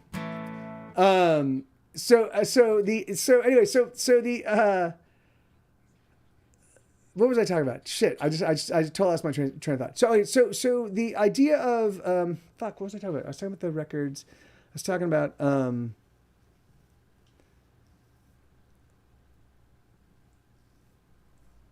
yeah, what the fuck? Anyway, so yeah, no, sweetheart, we don't. Somebody named Jim Boy is not anybody that we're in. Yeah, I'm not gonna. I don't. Yeah, I have no interest in courting. Yeah, sorry, dude. Yeah, you're not my audience. You're the first thing you say, well, you got amazing. That's amazing. Yeah, you're not the person I like. You're not gonna like my music. I'm not gonna like your music. We're not gonna be friends. So that's fine. I didn't draw the correlation with what I totally lost my train of thought. That's the thing. I'm fucking sick of being friendly. I am a friendly person. I like people. I just don't like Twitch people. The thing is, like, most Twitch people are not music people. Most Twitch people. Oh, Spotify. Oh yeah. So okay, the correlation. Yeah. So let me talk about this. So all right, so most Twitch people are not the kind of people that are going to be excited about my kind of music. So that's totally fine. But so I was looking at Spotify. And I didn't draw the correlation, but I kept putting out singles, and then eventually the album came out, and I went from 45 to 47,000. I think I topped at around 48,000 monthly listeners on Spotify. I dropped down to 22,000, right? So I was like, okay, this is not just that people are not liking my music. This is definitely Spotify is doing something because I didn't see this depreciation on any other streaming service. It was just Spotify. So I'm like, Spotify is doing something specifically to fuck with my streams. And I was like, what could that be? And I was like, and then I read an article talking about how Spotify is working with a new company to help them secure their content, like they're to police their content, right? Because they want to make sure that they don't have any hate music, and they don't have any like music promoting violence, and they don't have any music promoting like sex with minors and stuff like that. So the thing is the problem with that is that their algorithms, so they've got algorithms set up to specifically look for lyrics and look for look for elements that might be proponents of that kind of stuff. And then the moment they do, they just shadow ban you. They don't ban you, but they shadow throttle what you do. They shadow throttle your reach, you know. And so for me, so I've got a comedy record, you know, hashtag Dinosaur. It's a comedy album, but it's got a song called FUCK, and it's all about like putting a lawn dart through somebody's eye because you're fucking so upset. Like it's definitely intended, and if any human being listens to it, they're like, oh, this is meant to be very silly, but an algorithm is not gonna, you know, they're not gonna be able to parse that, you know. So I saw the diminishing of my listeners, and I was like, what the fuck is going on? So I let it go on, and then I was like, okay, I'm about to release the new record, so I'm gonna pull off all the things I think might be pissing Spotify off. So I pulled off hashtag Dinosaur from Spotify. I pulled off all the singles that might have been problematic with Spotify. Now hold on. I also have songs like Die Motherfucker Die and Suicide, and I've got a lot of songs that are very problematic for Spotify, except for the fact that they came out well before Spotify even existed, right? And they were already some of my biggest music. Like Die Motherfucker Die is like, that's got what, 500,000 plays on, or maybe a little bit more on Spotify. Like, you know, it's one of my bigger songs. So I was like, so I realized, oh, Spotify must be like, these songs, these albums and this music is grandfathered in, right? Because this is part of the oeuvre of the human oeuvre, you know, and so all this stuff is grandfathered in. And then what we'll do is we'll build walls around all the new content to try to force the artist community to either do what we say, or we'll just shut them, or we'll completely eliminate their audience, you know. So to test that, you know, I was like, okay, so I'm gonna go back. I just re-recorded one of my biggest songs. So it's my biggest song. It's got 4.5 million plays on Spotify. I re-recorded that song. Now I re-recorded this song back in 2018, and I put it out as an acoustic demo. It was 2 acoustic guitars, left and right channel, vocal right down the middle, super simple, super clean, and it's a song that I've probably made a couple $1,000s off of since it came out in 2018. So it is definitely, so I know that re-recording my song is definitely like a winner, right? So I was waiting because I was like, okay, I will use it for the episode 1 of my podcast, and I'll put it out, and then I'll see. So as all this stuff was happening, so as I was realizing, oh fuck, Spotify is actively throttling my shit. They didn't tell me. They didn't say, oh, you know what, Mike TV, we see that you have some music that our algorithm has red flagged as potentially damaging to, potentially contrarian to our corporate ethos, and so we want to let you know that if you keep that up there, then you're not going to get any favored nation stuff with the way our algorithm puts music in front of your audience, because I have 7,500 people that have dialed in, 7,500 people that opted in, that are following Get Set Go, saying, hey, every single time Get Set Go puts something out, I want to know about it. I'm following Get Set Go. Let me know what they're doing. So I put out this new song, Wait. So I kept all this. I kept all the objectionable material up. So my Spotify followers kept diminishing. I put all this. I kept all that stuff up, and I put out my song "Wait," this new rendition of "Wait" that I use in my podcast. It's super cool. It's got drums and it's a fully blown drums and bass and piano and shaker and tambourine. The whole thing, beautiful harmonies, like a fully arranged song. Put it out, and in the first week, I got 23 plays. So I was like, so I've got 7,500 people that want to know what Get Set Go puts out new music. This is definitely a song that I know that has 4.5 million plays on Spotify over the past few years. And I get 23 plays in 1 week, and so I realized, oh yeah, Spotify is actively trying to fuck with what I do, because I had this other stuff, and they don't want people finding that stuff, because they don't want people listening to the music and then turning off Spotify. They want Spotify to be an innocuous, non-confrontational, like they want it to be background music. They want it to be music. They want it to be elevator music. They want it to be something that people can listen to and bop their heads to and be like, yeah, this is fine, and not actually affect them in any way that might potentially force them to turn Spotify off.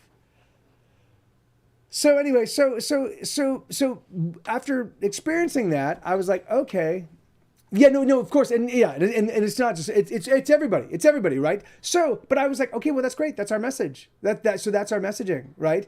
So I'm like because the thing, so I'm like, yeah, this is, so our whole thing is just going to be like, look, we are the alternative. All of our lyrics, all of our stuff is all of it. Like that's one of the great things is every single person that I brought into the new community, they write interesting and clever, but also very left of field lyrics. They're not your typical lyrics. Now, not all of us, like obviously Boone's one of, like, Boone does not write very many like aggressive or like lyrically like what the fuck is he saying lyrics, but he always writes clever and interesting and unique and with a fresh and brand new perspective. So every single person in the new Square Tire pantheon also brings that same kind of lyric writing to the table.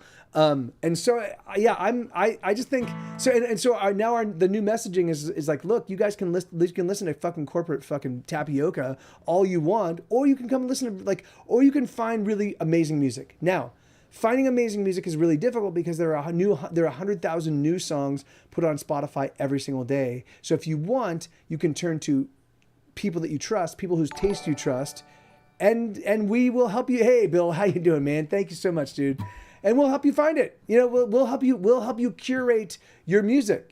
And so the great thing is that like, I am, and my friends are, we're all of us 1 or 2 degrees of separation away from everybody. Like I know rock stars who know every other rock star. It's not a difficult thing to connect. So as this like perspective improves, as this perspective gets out, as this idea gets out, as this like, I think that my hope is that we can grow Square Tire to the point that we actually become a de facto union for songwriters and for people that make art. Like we get enough artists and enough creators involved that we're like, hey, we're not going to participate. And if you want our stuff, then you're gonna have to participate on our terms, because we're done. We let you set the terms for a long time, and you just fucked us over and over and over and over again. And yeah, we're done with that. So yeah, you can, if you want our stuff, so. Yeah, he certainly is. He does come up with all sorts of really interesting really interesting musical perspectives, man. Bum bum bum bum bum bum bum bum bum. Gumdrops and lollipops and chocolate covered candy canes, rainbows and Cheerios and Tootsie Rolls fall like rain. I'm so happy, I'm so fucking happy, hey. I'm so goddamn happy now, won't you go away? I'm so fucking happy that I'll puke away the day. I'm so very happy that I think I'm going gay. La la la la la la, are you happy too? La la la la la la, what is wrong with you? La la la la la, it's another happy day. La la la la la la, won't you come out and play? Hey, let's scare those blues away. Bum ba dum ba dum ba dum ba da dum. Bum bum bum ba dum bum boop boop boop boop boop. Puppy dogs and singing frogs and unicorns riding bikes. Sunday funnies and fluffy bunnies and everything else I like. I'm so happy, I'm so happy, don't you know? I'm so goddamn happy now, won't you fucking go? I'm so fucking happy that I'll punch you in the nose, electrocute your genitals until your eyeballs glow. La la la la la la, are you happy too? La la la la la, what is wrong with you? La la la la la la, it's another happy day. La la la la la la, won't you come out and play? Hey, let's scare those blues away. Baby, are you blue? Baby, are you blue? Baby, are you blue? Baby, are you blue? Baby, are you blue? Baby, are you blue? Baby, are you blue? Bum bum bum bum bum bum bum bum bum bum bum bum bum. I'm so happy, I'm so happy I could cry. I'm so fucking happy, I'm so happy all the time. I'm so gosh darn happy, but I'm not gonna lie. I'm so very happy, I'm so happy I could die. So yeah, man. Anyway, that's a song called "I'm So Happy." I'm so fucking happy. But yeah, you know, so I feel really strongly. I feel like this is the whole universe is lining up in perfect synchronicity to make what we're about to do just really perfect and relevant. You know, what we're gonna first do. The first thing we're gonna do is we're just gonna support the shit out of each other's music. So we all of us have albums. And a lot of my friends, a lot of the people that I'm bringing to Square Tire, they have brand new records that didn't get they put them out and they just didn't get a lot of attention. They didn't get a lot of traction. They didn't get a lot of reviews. They didn't get people talking about them. They didn't get anybody like really paying attention. So what we're gonna do is we're gonna figure out a release schedule and we're gonna put out we're gonna say let's say we Square Tire Records re-releases Eric's Ash, which is his newest record. So what we will do is all of us involved with this little community. So right now we've got 11 people and of course there are some members of bands and some other people. So we might have I'd say maybe 15 to 30 people after everything's done. I have to talk to everybody about how we kind of grow our initial community. But so we'll have about 15 or 30 people, and what we'll do is we'll all of us listen to the record, and then we'll write earnestly about it. So we'll show up and we'll be like, here you go, this is the number of stars you get on and we'll write a review, and we'll just do that. And so we'll do that every single day. So we won't spend hours loading up every single website and every reviewing spot, but we'll just do one a day, and we'll keep the conversation going, and we'll share it on our social media, and we'll talk about hey, this is my label mate, the Eric's new record Ash is fucking amazing, man. Listen to this song. This is such a great song. And so the good thing is over time, as people get to respect my music, that maybe people know my music. But maybe they've just burnt out on they're like I used to listen which is absurd, but I love Mike TV back in the day. I get that so often, man. I really love you. I love your band. I love record so and such, man. Such a great album. I'm like, oh, that's great. Yeah, I've got 13 more after that, you know, that are equally as good. But the thing but I do think that if I'm like, oh, hey man, this fucking new record is just fucking rocking my world. Listen to this track. I just post it up on Facebook or post it up on Instagram or folks put it up wherever. This is a fucking amazing track, you know. And because we're all of us connected in a lot of different ways, and then they run across somebody else that they know, somebody else that they used to love, or somebody else they used to respect, pop up and say, oh my god, this new album is amazing, and listen to this track. They will. It's not insider trading. It's insider trade. Yeah, it's that's absurd. All it is we are going to use our goodwill, and we're going to use all of the effort that we've put in over these years, building up our communities and building up our voices that most people have stopped listening to because most people don't have the fucking stomach to stick with a band over the course of decades, you know, or even multiple records, you know. Most people buy whatever the popular record is, and then that's all they buy from that band, you know. So what we're gonna do is we're gonna keep, so because what will happen is, so I'll be talking about this album's amazing, and then they'll run across it from somebody else that they respect. This album's amazing. Then they'll go check out that record and they'll be like, oh, this album is amazing because it's an amazing record because I'm only bringing in people that make amazing music. So then when those same people that they're like, I love this record, and then they say, hey, oh, Mike TV's new album is amazing, listen to this track. It just becomes this reciprocating wheel of awesome as everybody's like, this shit's fucking amazing. These people that work really hard at doing what they do, they're actually really good at what they do because they work really hard at it. So fuck yeah. And so that's the lowest hanging fruit. That's the very first part of this whole new Square Tire agenda, is just to get us actively supporting. And then the great thing is that because, like, I know how to write a fucking amazing review for music because I know what I want from a really amazing review, right? I know what I want to hear and what I want to read when someone's talking about my music. And so when I'm listening to someone else's music, I'm able to write a review where I'm like, this is what I wish I was hearing about my own music. This is what I'm hearing in this music. These are the things that I know most people would miss. But these are the things I know are working under the hood to make this song so fucking awesome. So I can write about that, you know?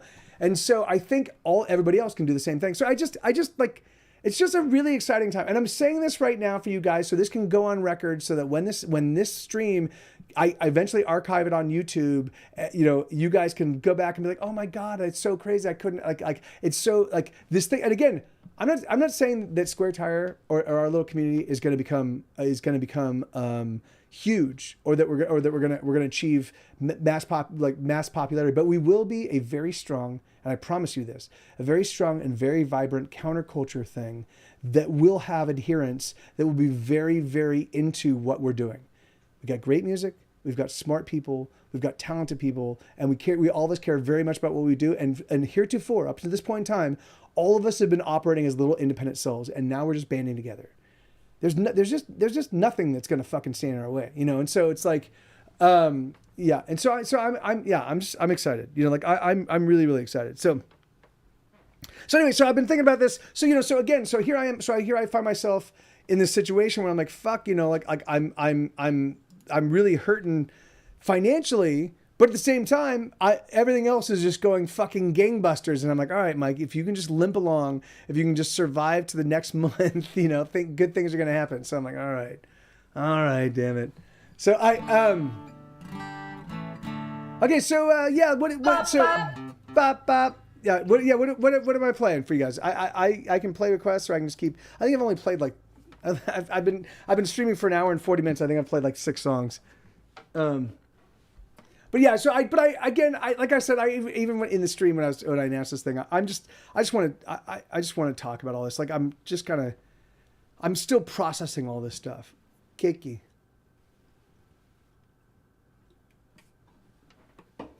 You're getting cake on Sunday, sweetheart. Okay, so let's do I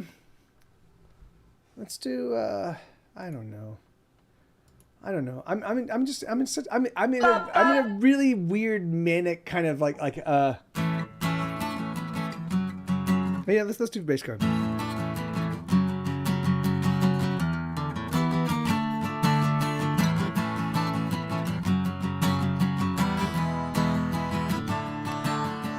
I'm I'm going places no one else has ever been to. There's no end to the trouble I get into when I'm with you. I'm 3 steps ahead of all my sorrow, but I promise by tomorrow I'll repay you all the things that I've borrowed. Speeding past sunrise, racing through midnight.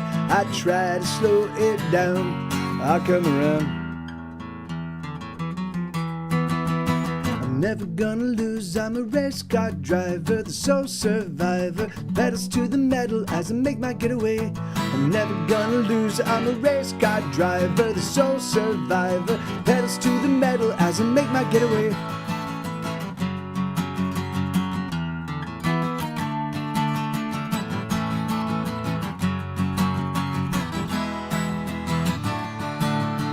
Brace for an impact that I know someday must come. I've been on the run, moving faster than a freight train. No one can catch me and they daren't even try, cause there's just no faster guy. I'm alone on the highway, speeding past sunrise, racing through midnight. I try to slow it down, I come around. Never gonna lose, I'm a race car driver, the sole survivor. Pedals to the metal as I make my getaway. I'm never gonna lose, I'm a race car driver, the sole survivor. Pedals to the metal as I make my getaway. Speeding getaway, speeding getaway, speeding getaway, speeding getaway. Someday I promise to surrender, someplace somewhere out there is better. Speeding getaway, speeding getaway, speeding getaway, speeding getaway. Someday I promise to surrender, someplace somewhere out there is better.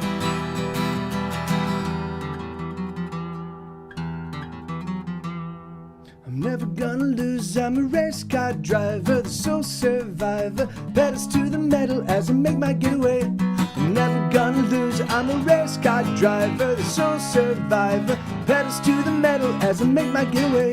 The pedals to the metal as I make my getaway. What is going on in chat? Isabella, are you getting beat up because you're being a jerk? All right, so give me 1 second. Spicy. I'm gonna go use the bathroom real quick. I'll be right back. I'm gonna put on this little thing talking about the podcast, which will let me know when I should be back. So here we go. Wait, no. Oh crap! Hold on. That's not right. Shit. Sorry, everybody. Hey, Mike TV of Get Set Go here. I just want to let you know that I've got a brand new podcast, and season 1 is now complete. It's called Hesitation Cuts, and it was an enormous undertaking. It weaves together story and song in a way that I don't think has ever been done before. And what I do to start is I record 5 completely brand new album-worthy tracks, and then I write a script. And I rewrite the script, and I keep rewriting until it says exactly what I want it to say. And then I record everything, and I cobble it together and create what I think is a pretty singular listening experience. About 100 hours goes into the recording and the making of each individual episode. So you can find it wherever podcasts live. It's called Hesitation Cuts, and I just thought I'd invite you to give it a spin. Adios.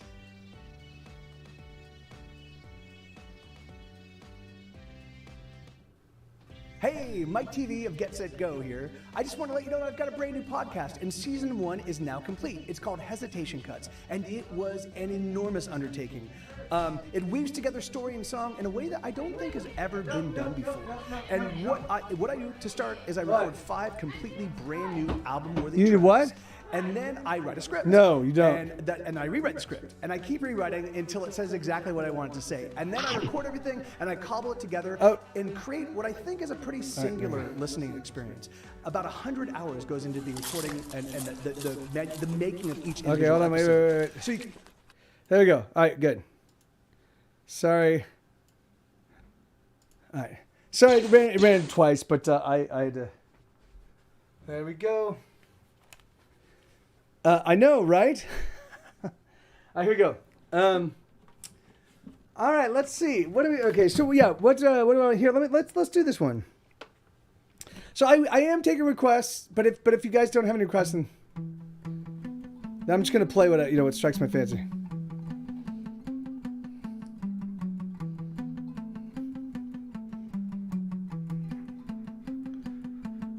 Set myself on fire to read by the light. Nothing burns quite like me in the dark of night. Would you like to set yourself alight, baby? Would you like to glow? Does it hurt? Most certainly. But you will burn so bright. You will be a star in the sky. You will burn so bright. Do you need a little light?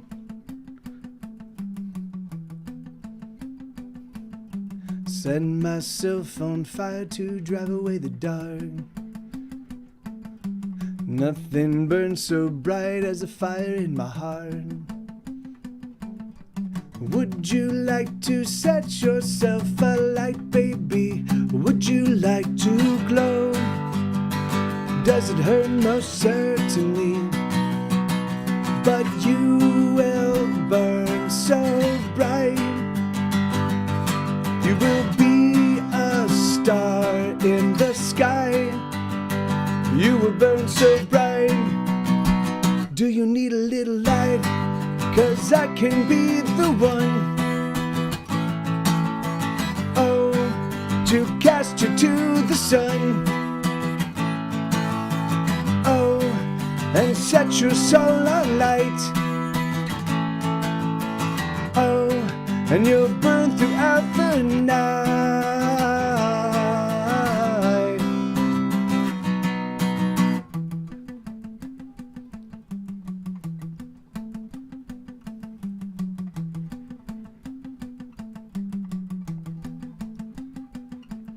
Set myself on fire to burn away the chill. 'Cause a chill, it burns much worse than the fire ever will. Would you like to set yourself alight, baby? Would you like to glow? Does it hurt? Most certainly. But you will burn so bright. You will be a star in the sky. You will burn so bright. Do you need a little light? 'Cause I can be the one, oh, to cast you to the sun, oh, and set your soul alight, oh, and you'll burn throughout the night.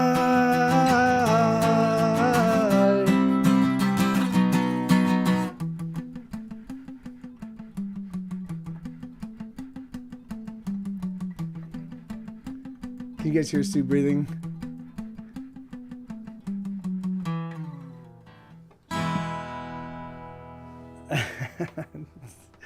He's up here, and it's pretty hot up here. In the mouth. This studio is called the Mouth because it's hot. Hey, Rob Talk, how you doing, man? Good to see you, brother.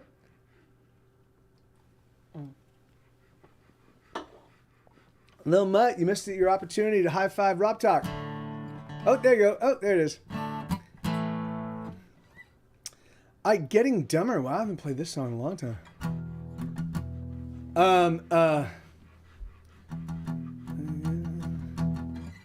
Bum bum ba da dum bum ba dum bum bum ba da dum bum ba dum bum ba da da bum ba da dum ba da da da da da dum bum ba da dum bum ba dum.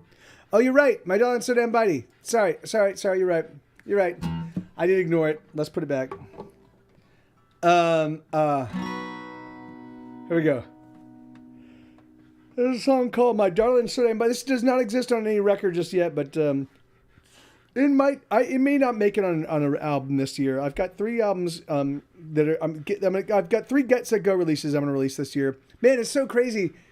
Lil Mutt is Akuti Batenshi and Lil Moppet, or Moppet Lil Moppet TV. So yeah, so wait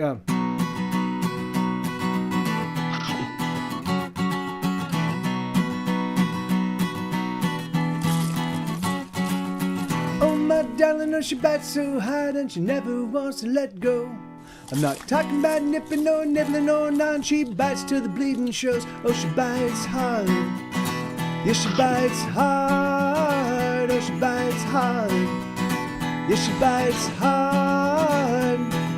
She sinks her teeth into my flesh and she bites like a wild beast. Oh, rabbit raccoon with a mighty need. It's on me that she wants to feast. Oh, she bites hard. Yes, she bites hard. Oh, she bites hard. Yes, she bites hard. Oh my God, she's a monster seeing danger. She's got a taste of me. She's on the hunt. Yes, she's gonna kill. Nowhere to run, nowhere to hide. I'm just getting that tonight. Now she's feasting till she's feasted to her fill. Oh, she bites hard. Yes, she bites hard. Oh, she bites hard. Yes, she bites hard.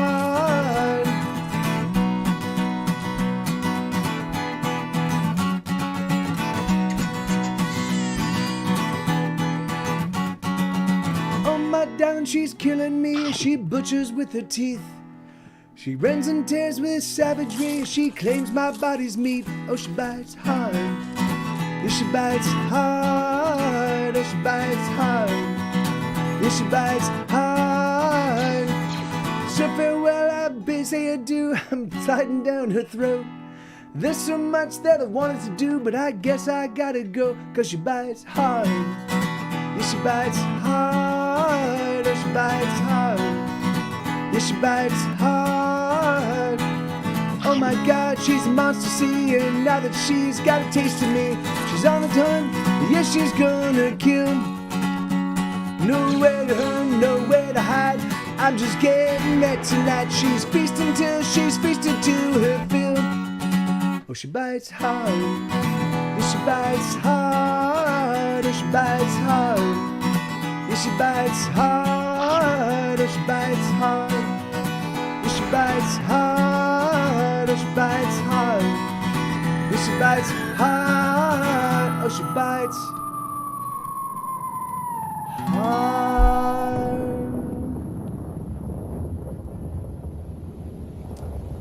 This is a song called My Darling So Damn Bitey.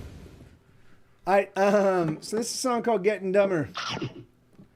All right, sweetheart. I don't want to have to remove your music, your sound making privileges. So please don't spam. Hey, thank you, Zach. Thank you very much. Bum bum ba da dum bum ba dum bum bum bum ba da dum bum ba dum bum bum ba da da da bum bum ba da dum ba da da da da da da bum bum bum bum bum ba da dum bum ba dum bum bum bum ba da dum bum ba dum bum bum ba da da da bum bum ba da dum ba da da da da da da bum bum bum. As I get older, I get dumber. I think I'm gonna hide away this summer. I'm afraid to say anything to anyone. How did I get so effing dumb? I don't know much of anything. And the more I read, it seems to me, the less I know. There's a certainty. The more I learn, the less I know. Oh, I wish I knew everything like you. I guess I'm dumb, I'm just so dumb, I'm just so dumb. I wish I knew everything like you. I guess I'm dumb, I'm just so dumb, I'm just so dumb. Bum bum ba da dum bum ba dum bum bum bum ba da dum bum ba dum bum bum ba da da da bum bum ba da dum ba da da dum da da da da bum bum bum. The deeper I dig, the more it seems that there's layer upon layer of complexity. Nothing's as simple as it seems to be, but maybe that's just how it appears to me. Oh, I wish I knew everything like you. I guess I'm dumb, I'm just so dumb, I'm just so dumb. I wish I knew everything like you. I guess I'm dumb, I'm just so dumb, I'm just so dumb. I don't want to be a dick, I just want to say, please believe everything you own, just don't believe it all over me. I wish I knew everything like you. I guess I'm dumb, I'm just so dumb, I'm just so dumb. I wish I knew everything like you. I guess I'm dumb, meaning speechless. I'm fucking speechless, you fucking dick. Dick. Oh, I like that one. The growling sound. But you would just spam that. You would just, I don't want to add any more sounds for you, sweetheart, because you just spam them. You spam them nonstop. My pleasure, Paper Cat. Thank you, man. That's a fun one. I haven't played that one in a little while, so that was fun to play.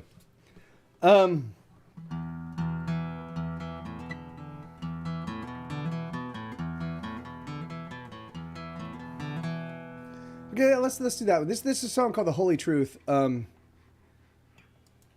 It's so sad. I just found out that an old friend of mine from high school days just had a heroin overdose.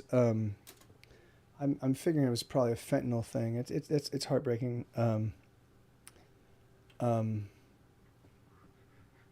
You know. So it goes. Yeah.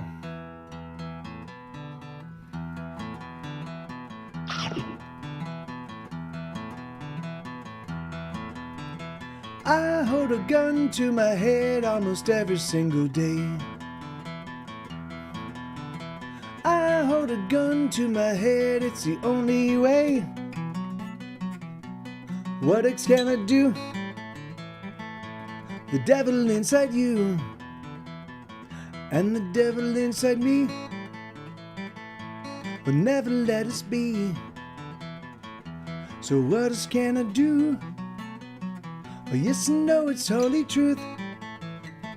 I got the devil in me.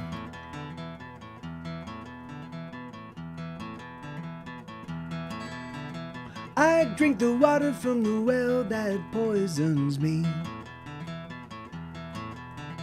I drink the poison from the well and it makes me bleed. The poison makes me ill. Oh, this poison, it will kill. And the poison that I drink fucks me up the way I think. And the songs that I sing are the only ones I sing. I got the devil in me. I got the devil in me. I got the devil in me. I got the devil in me. I got the devil in me. I kiss the lips of the angel that sets me free. I kiss the lips of the angel, she sets me free.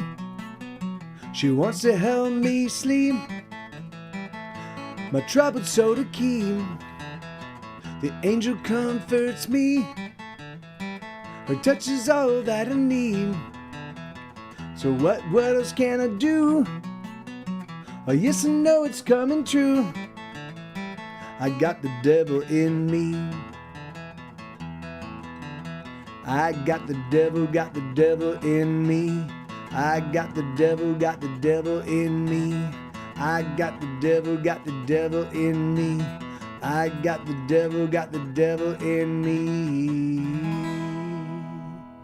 Yeah, that's a song called "The Holy Truth." Yeah,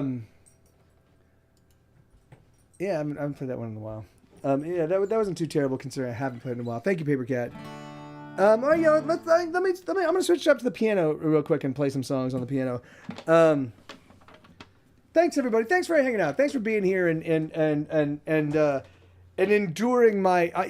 I'm just kind of. A lot of my perspectives are things I've been thinking about. I don't really take time off from anything ever. I've always got even when I sleep, I'm listening to a book, and what will happen is sometimes I will fall into a deep sleep and I won't hear the book, but I'll wake up, but of course at some point in time I'll wake up, and then I will and then I'll go back. I will remember where I last left off. I remember at least the chapter where I was, and I'll scan through it. Like in the middle of the night, I'll scan through it and find, I'm like, oh yeah, I remember this. I remember this. I don't remember this. Let me back up a little bit, and I'll start listening again. My brain does not really turn off. I don't stop doing something. And so, and I've been spending a lot of time kind of contemplating, I'm looking at the way that my music career has happened thus far. And it's funny, man, because the thing is I created a legitimate rock and roll scene in Los Angeles. Not me single-handedly, but me and the company of friends. But I was the guy. I had the idea, and my buddy turned me on to the venue, and I negotiated with the venue. We got it up and running, and then for 10 months we did nothing. We played and we played and we played. No one showed up, and then one day kids started showing up, and they just kept showing up, and more kids started showing up, and more kids started showing up, and so then there's 300 people in the venue every single Tuesday night, free night, awesome, and that led to all sorts of amazing things. Me as a promoter in Los Angeles, I was booking shows and then I had a good 8 or 10 year career as an LA institution, which is awesome. LA is a big market. It's fucking awesome to be the guy, one of the fucking movers and shakers in Los Angeles for the indie rock world. That was awesome. It was really, really great. But then I had to focus on the band. The band was doing well. We got a record deal. Things were going on. We had and so I was like, okay, this is my new focus. The band is my new focus. And so we toured the country, and we did 3 or 4 tours a year. We did regional tours, and we did national tours, and we and we put out albums, and we did a bunch of stuff. And I had a big MySpace presence, and then and we were doing. Unfortunately, it's funny. At this point in time, I thought that just focusing on the band was going to be all I needed to do. But I had to go through this process to realize that you can't ever just be like, oh, I've done my job. I can stop pushing things forward now. The thing is, because what happens is that you only get things about 1/4 of the way to the finish line. So. But I had to go through that. I had to go through that to learn that. And then I started Square Tire Records, and I put a bunch of amazing bands together, and we put out we created our own record label, and we had a great time until the bands broke up, and that, and the scene scattered, and I found myself, really struggling to pay bills and figuring out how to survive, despite the fact that I was still licensing songs to Grey's Anatomy. I was still licensing songs to other, for PSAs and for stuff across the planet. I still had a presence, but it was greatly diminished, and it wasn't enough for me to survive, because LA is very expensive, to go out and eat. It was like $100 proposition every single time. So then I moved to Austin. And I moved to Austin, and I don't really know what I'm going to do. So I just start writing and recording, and I write 100 songs. I write 80 songs in 2014. I write 100 songs in 2015. I write 85 songs in 2016. I write a fuck ton of music, and I put out records, and they're great records, and they're good records. And because I'm living in Austin, I'm much closer to Brian Brushwood. Hey, Crafty Kaiju, how you doing, man? Good to see you, brother. And I'm much closer to Brian Brushwood, and so he and I start doing I start guesting on Night Attack with more frequency, and and suddenly I kind of but all I'm saying is I'm constantly pivoting and working and trying to find a new way to reinvent myself and keep myself relevant. And the thing is and I realized that's I have something, and my friends have something that the world desperately needs right now, which is genuinely authentic music that is that there is no fucking artifice. There is no sense of like, this is, we're gonna put this out because it's gonna make us this, or we're gonna sell this to, like, there's no, it's just this is the music that exists in my heart and my head. Here you go, you know. And it's done by veteran musicians making fucking magical, awesome music, just because that's what they do, you know. It's like, you know. And the thing is, and most musicians at our age have stopped. Most musicians that do what we do have stopped. Even the people that still do it, they don't do it with the same kind of like intensity that we do. So I'm really excited for what is coming up. But at the same time, you know, I find myself, I feel like I'm also kind of like between, it's like I'm well, anyway, you know, yeah, I only want to show, but there's amazing things in the offing is what I'm saying. So kind of, yeah. So just so, you know, if you want to be part of it, if you want to dig the ride, then do stick around. But even if you don't, it's fine. Cause the thing is, because I've been in this position enough times to know exactly how this story goes, you know. You work real hard, you find good people, you get good people that like hanging out with each other, and they hang out a lot and they make cool shit, and then people show up and people go, oh my God, this is amazing. And you go, oh, yeah, hey, we've been doing this for a long time. Yeah, here we are. You know, and that's happened every single time. So I'm not worried. But it's just, you know, but it's funny because this is the most financially untenable position I've been in about 5 years. And that's very scary for me. But at the same time, I also have more stuff, more cool shit happening. I'm working on season 2 of Hesitation Cuts. I've got the new record Juggernaut that's about to come out. I've got the new record label stuff that's about to happen. Like, I've got all sorts of cool stuff. Yeah. And then of course, you know, in a worst case scenario, I send the raccoon back to the Austin Zoo. So that's not too terrible. And it'll just be me and the 2 puppies. Keep it on. All right, let's do this.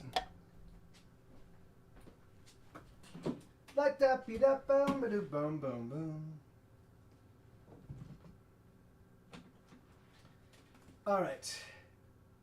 Check. All right. Yeah. Let's just. So I've been sitting down every now and again, writing to write songs on the piano, and I think what I've been doing is I've been trying to write songs that are just a little bit outside of my comfort zone from a playing perspective, and so it's making it difficult for me to like actually just get into playing the song, like just fucking rocking out the song and finishing it. So I've been going back and tinkering with older songs.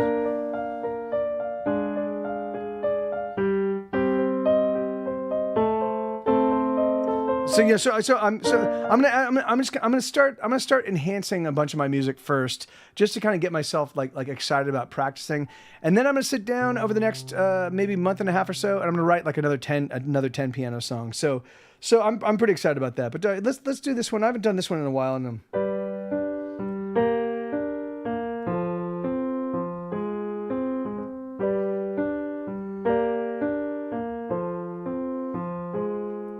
someday you're gonna say that you love me. You'll say you've loved me always, always love me. Oh, you'll say, too bad I won't know you've loved me. Too bad you love me, oh, too late. Too bad you love me too late.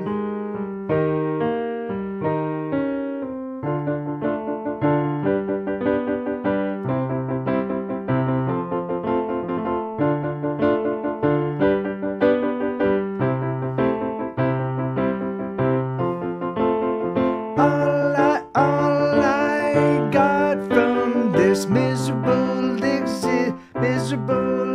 God damn it. All I got from this miserable existence was 900 paintings that lit up my room. All I got. God God damn it. Oh, you know what? I can't. I'll have to rehearse this one. Sorry, guys. I haven't played this.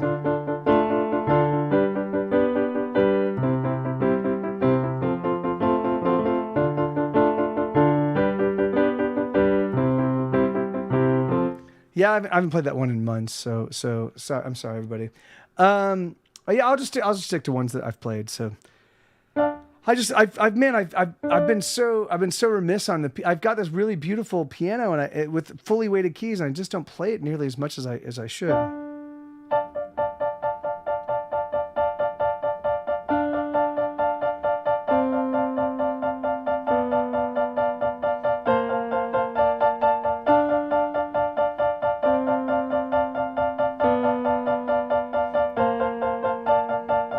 It's catastrophe, it's calamity. Your heart is wounded and there's nothing that can stop the bleeding. Armageddon's come, the end of everything. The life you knew is now the only thing that cannot be. Oh, it's so hard to say adieu to the life you knew.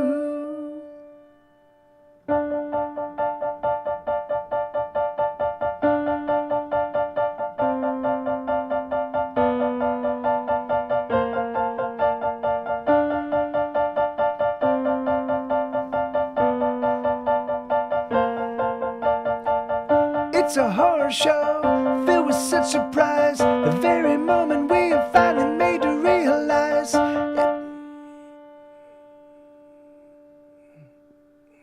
oh, disasters come, a final tragedy.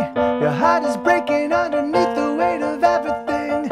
It's a horror show filled with such surprise. The very moment we have finally made to realize oh, it's so hard to say adieu to the life you knew.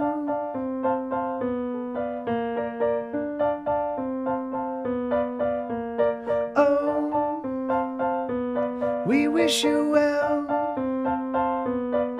as you go through your personal hell, hell, hell, hell. We send our regards as you suffer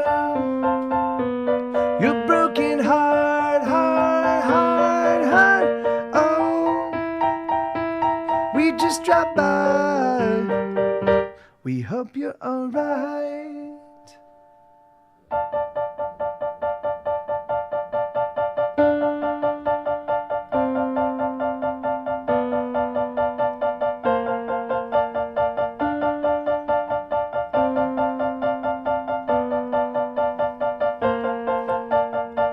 Your heart is overwhelmed, your head that just can't tell what to think or feel or do about anything. You've been paralyzed, your heart's been turned to stone. The truth you knew abandoned you and now you're on your own. Oh, it's so hard to say adieu to the life you knew.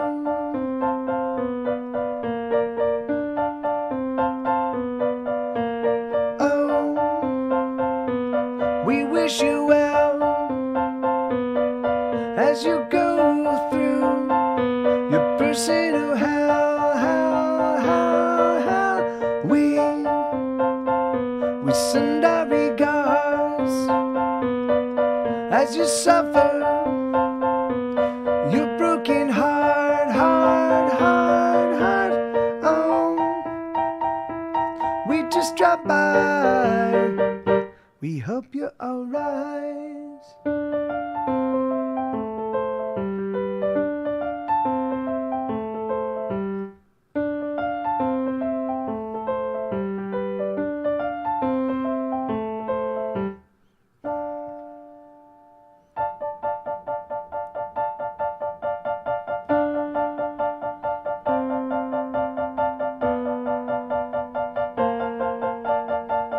It's catastrophe, it's calamity. Your heart is wounded and there's nothing that can stop the bleeding.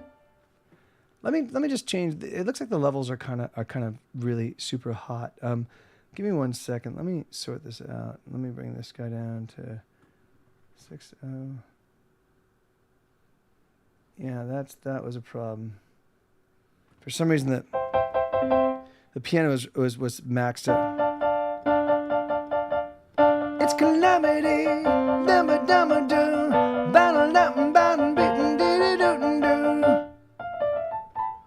Okay. Yeah. I'll go back to the guitar.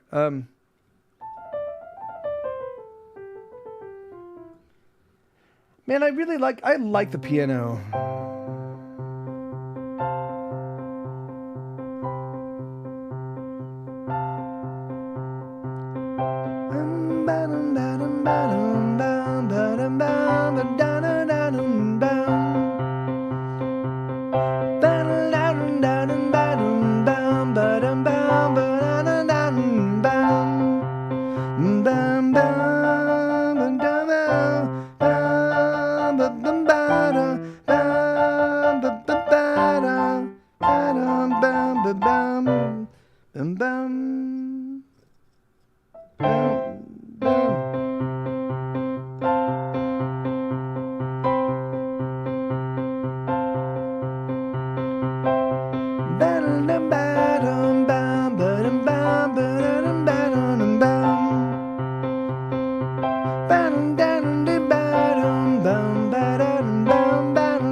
Anyway, something like that. Yeah.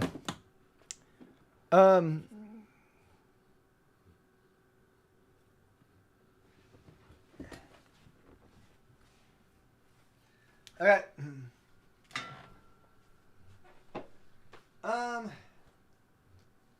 Let's see.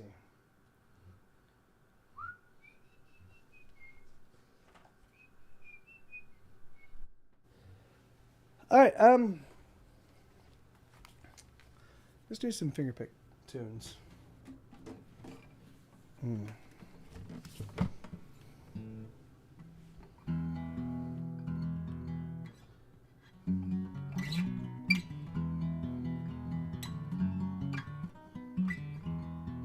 haven't done this one in a while.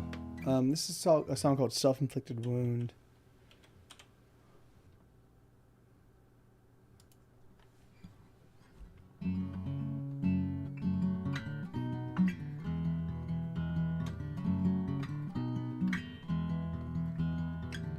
I've been drinking way too much.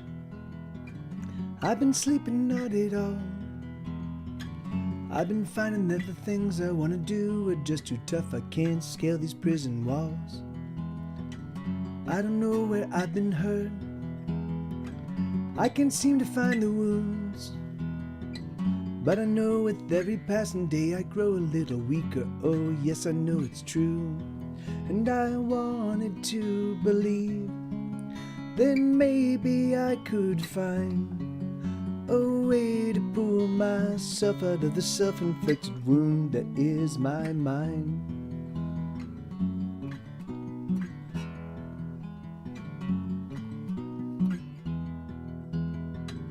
I've hurt the ones I love. Oh, I do it all the time.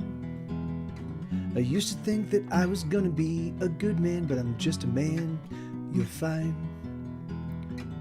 And I'm barely holding on. I'm hanging by my nails.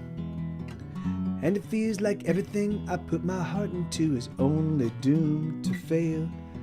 And I wanted to believe then maybe I could find a way to feel myself out of the self-inflicted wound that is my mind. And I wanted to believe then maybe I could try to heal the self-inflicted wound that's become my mind. But whatever, hey, it's okay. I'm a fucking train wreck. I think I'm gonna stay wrecked. But hey, hey, hey, hey, I'm gonna hold on, I'm gonna press on, I'm gonna keep on anyway. I've been stumbling now for years, I've been barely holding on. I've been working so damn hard, but I'm afraid that everything I've ever made is just poison. And I wanted to believe that maybe I could find a way to heal the self-inflicted wound that lives on my mind. It's not right, there's no lyrics. And I wanted to believe, let's do that again. Then maybe I could find a way to pull myself out of the self-inflicted wound that is my mind. And I wanted to believe that maybe I could try to heal the self-inflicted wound that's become my mind. Yeah, I haven't played that one in a long time. I like that song. Okay, so yeah, I think I'm gonna go not for much longer. Yeah, I think at six of the latest low mud. I've got a lot of stuff I need to take care of. At first I need to shower because I haven't showered at all today. And hold on, let me just check and take a look and see what is. Okay. Okay, cool. Yeah, man. So what do we want to play? What should I play? Oh yeah, so Amanita had a request for "Off with Their Heads." Here, let me do the. Yeah, here I'll play the song. I'll play the acoustic version of the song. Part of me wants to just play the album because I'm trying not to listen to the record much. Because I usually when I'm in the final mixing process or when I'm in the final stages of recording, I try to take a few days off between listens, and then I sit down with fresh ears and I kind of go through and I go, oh, I hear this, and I change things, you know. So I'm at that stage, and so I'm trying to.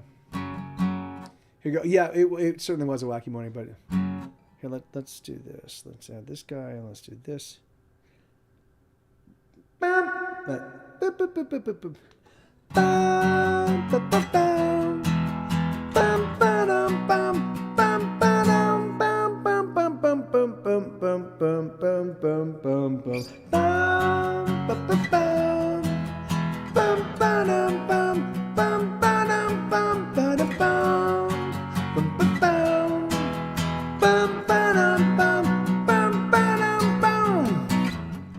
Beat on the kids, and the kids will be back. They're due to launch another counterattack. Enroll the tanks, so reload the guns.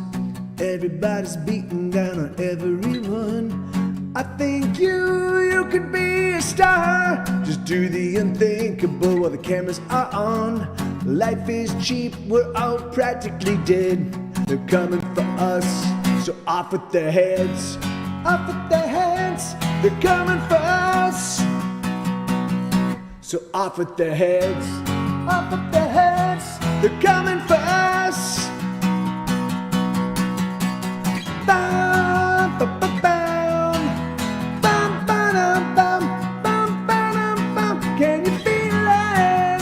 Bam, bam, bam, bam, bam, bam, bam, bam. What a feeling! Bam, bam, bam, bam, bam, bam, bam, bam. Are we dreaming? Bam, bam, bam, bam, bam, bam, bam, bam.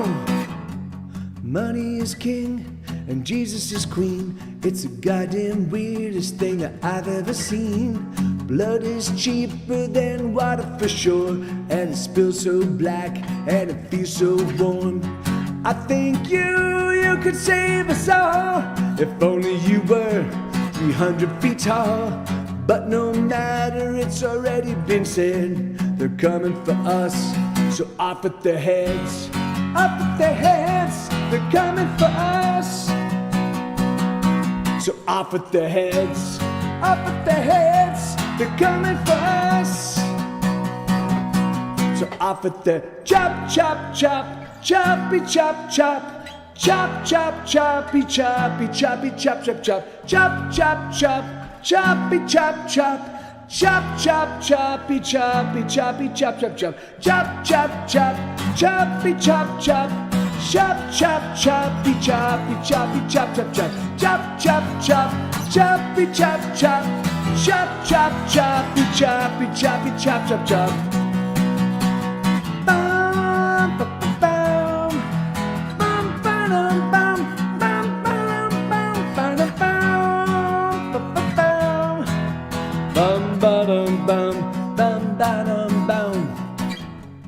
Beat on the kids and the kids will be back. They're due to launch another counterattack. Enroll the tanks, so reload the guns. Everybody's beating down on everyone. I think you could be a star. Just do the unthinkable while the cameras are on. Life is cheap, we're all practically dead. They're coming for us, so off with their heads. Off with their heads, they're coming for us. So off with their heads, off with their heads, they're coming for us. So off with their heads, off with their heads, they're coming for us. So off with their heads. Hell yeah.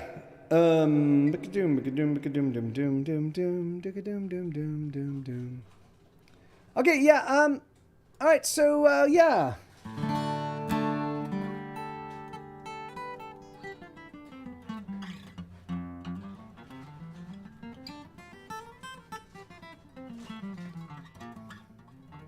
Man, I just... let's so you know I think I'm gonna go. I think I'll just do one more and then I'm gonna go, everybody. I'm so sorry, but I just have a ton of. I probably will stream tomorrow. I probably will stream on Sunday. Like my intention is my last day here on Twitch is gonna be March 15th. I will continue to stream about 100 days a year, but they're gonna be very geographically specific, right? So I'm gonna stream a I'm gonna stream an Australian centric stream, and it'll be between 8 p.m. and 10 p.m. in Australia, which will be at a weird time for us, so I'm gonna do that. No, it's gonna be live streaming. It's gonna be a virtual tour, Crafty Kaiju. So basically what I want to do is I want to find people in each market. Like I want to find a friend, like somebody that lives in a country that is a friend of mine, or is somebody I know through the stream, and I want to be like, hey, I want to play for your, right. And so I want to play for your people. So you find your friends and you find people and you be like, hey, and we'll do a pilot program. This will be our test virtual tour where I play and we just do a 2-hour show where I just kind of interact with everybody. I'm like, hey, this is my TV. Would you guys be interested in doing this again? And if you would, then let's figure out how we're going to do that, And so I'm going to do an initial tour, and I'll do 100 dates. I'll do the US, Europe, the South, basically the South Pacific. So it'll be like Asia and Singapore and Australia, or not Asia, but it'll be like Vietnam and Singapore and Bali and New Zealand. And so it'll be all that. It's going to be like the African, India continent. Like, so I'm just going to, and then I'm going to do one that's going to be completely off world. So I'm going to do one tour that's going to be the moon and Mars and the rings of Saturn. And and then I think I'm going to do another one in October that's going to be where I'm going to tour all the like the most famous graveyards, and so there'll be these it'll be a typical tour to start with, but then I will get into some virtual silliness tours as well. The main idea will be that I want to reach out to people that live in each of these, like fans of mine that live in each major city, and I want to be like, hey, do you want to invite your friends to be part of a private, like it's effectively a private stream right now. Hopefully it grows bigger than that, but like I'd like to just put on a show for you and your friends, and you can let other people know. And if you want to give people like the link, and we'll make this all happen.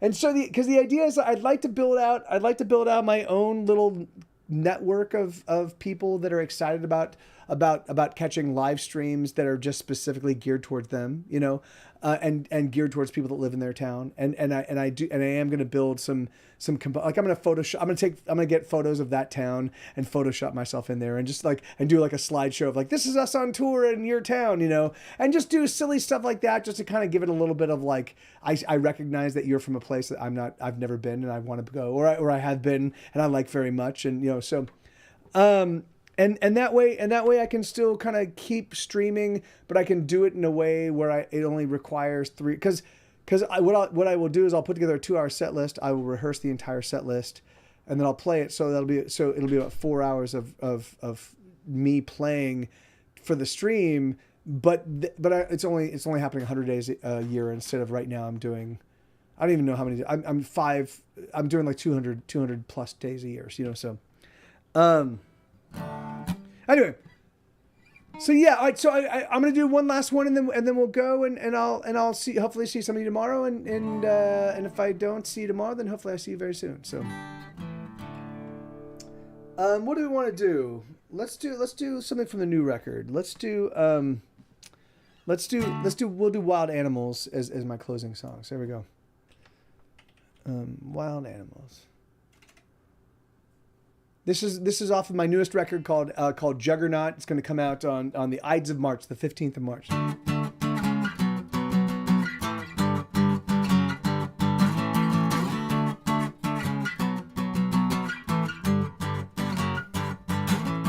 Stone Age baby, you can drive me crazy. You can light a fire and put my heart right into it. Stone Age lover, I don't want another. I just want to touch you. Come on, let me touch you, baby. Let's get prehistoric lover. Let's get wild beneath the covers. So Stone Age got us. Guess you really got us. Guess we're gonna do it. Guess we're gonna love 'em through. Stone Age darling, can you hear me calling? I've been a-hollering. Let's get prehistoric lover. Let's get wild beneath the covers of wild animals. Bumping, pushing, paying, playing, breaking every single rule. Wild animals. Touching, taming, titillating, taking time to love on you. Wild animals. Baking, breaking, roasting, baking, baby, we can take it all. Wild animals. Doing, driving, danger, diving, darling, we don't learn it all.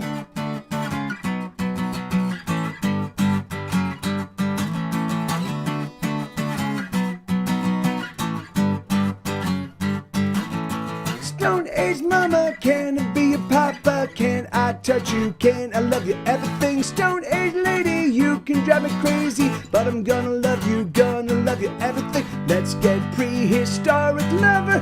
Let's get wild beneath the covers of wild animals.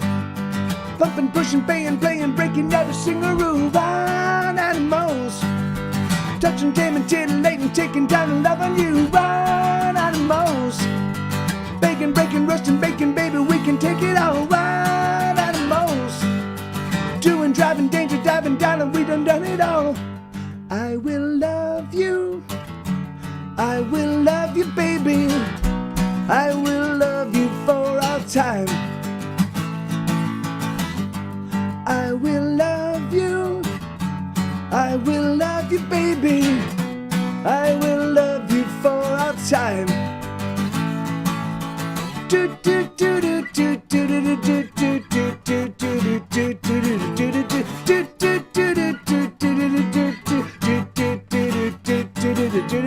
Let's get prehistoric lover. Let's get wild beneath the covers of wild animals. Bumping, pushing, paying, playing, breaking every single rule. Wild animals.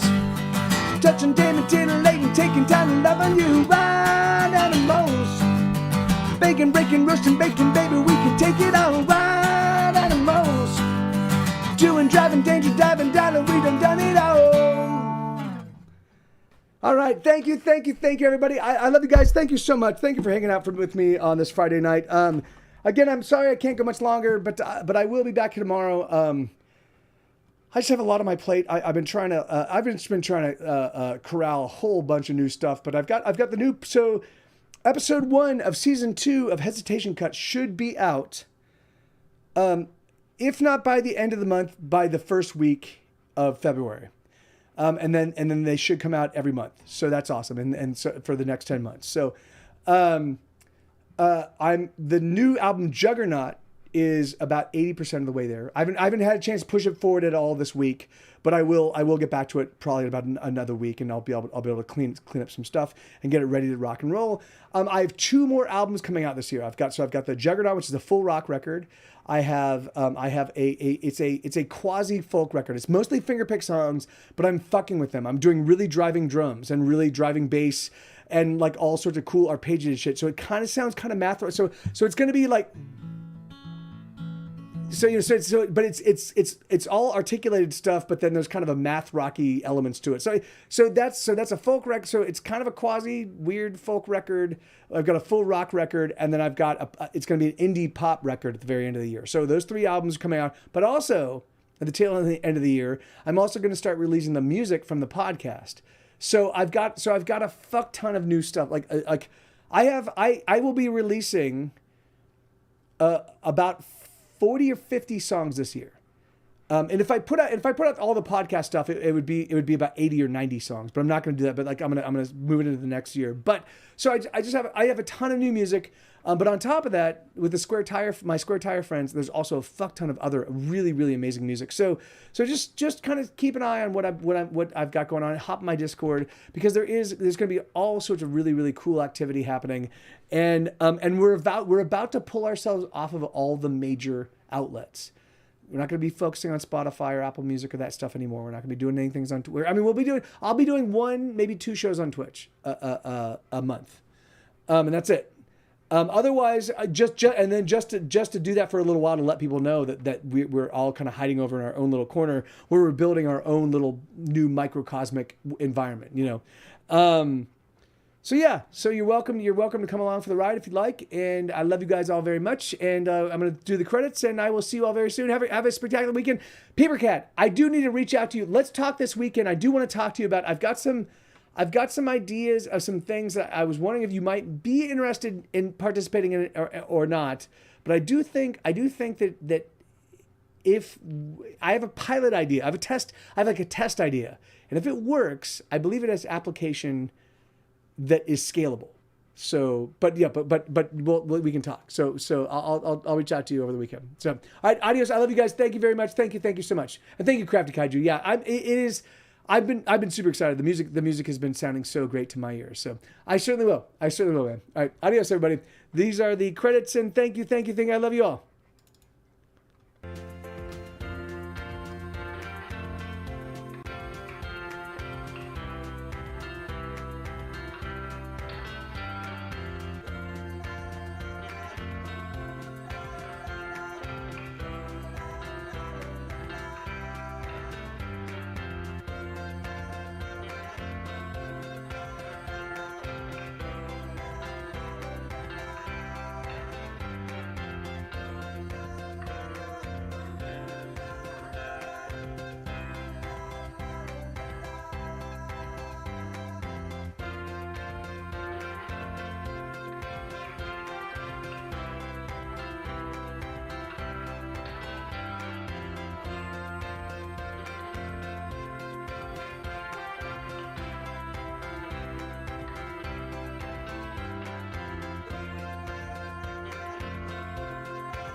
Like peanut, hazelnut, cashew nut, macadamia nut. That was the one that would send her into going crazy. She said, "You stop naming nuts."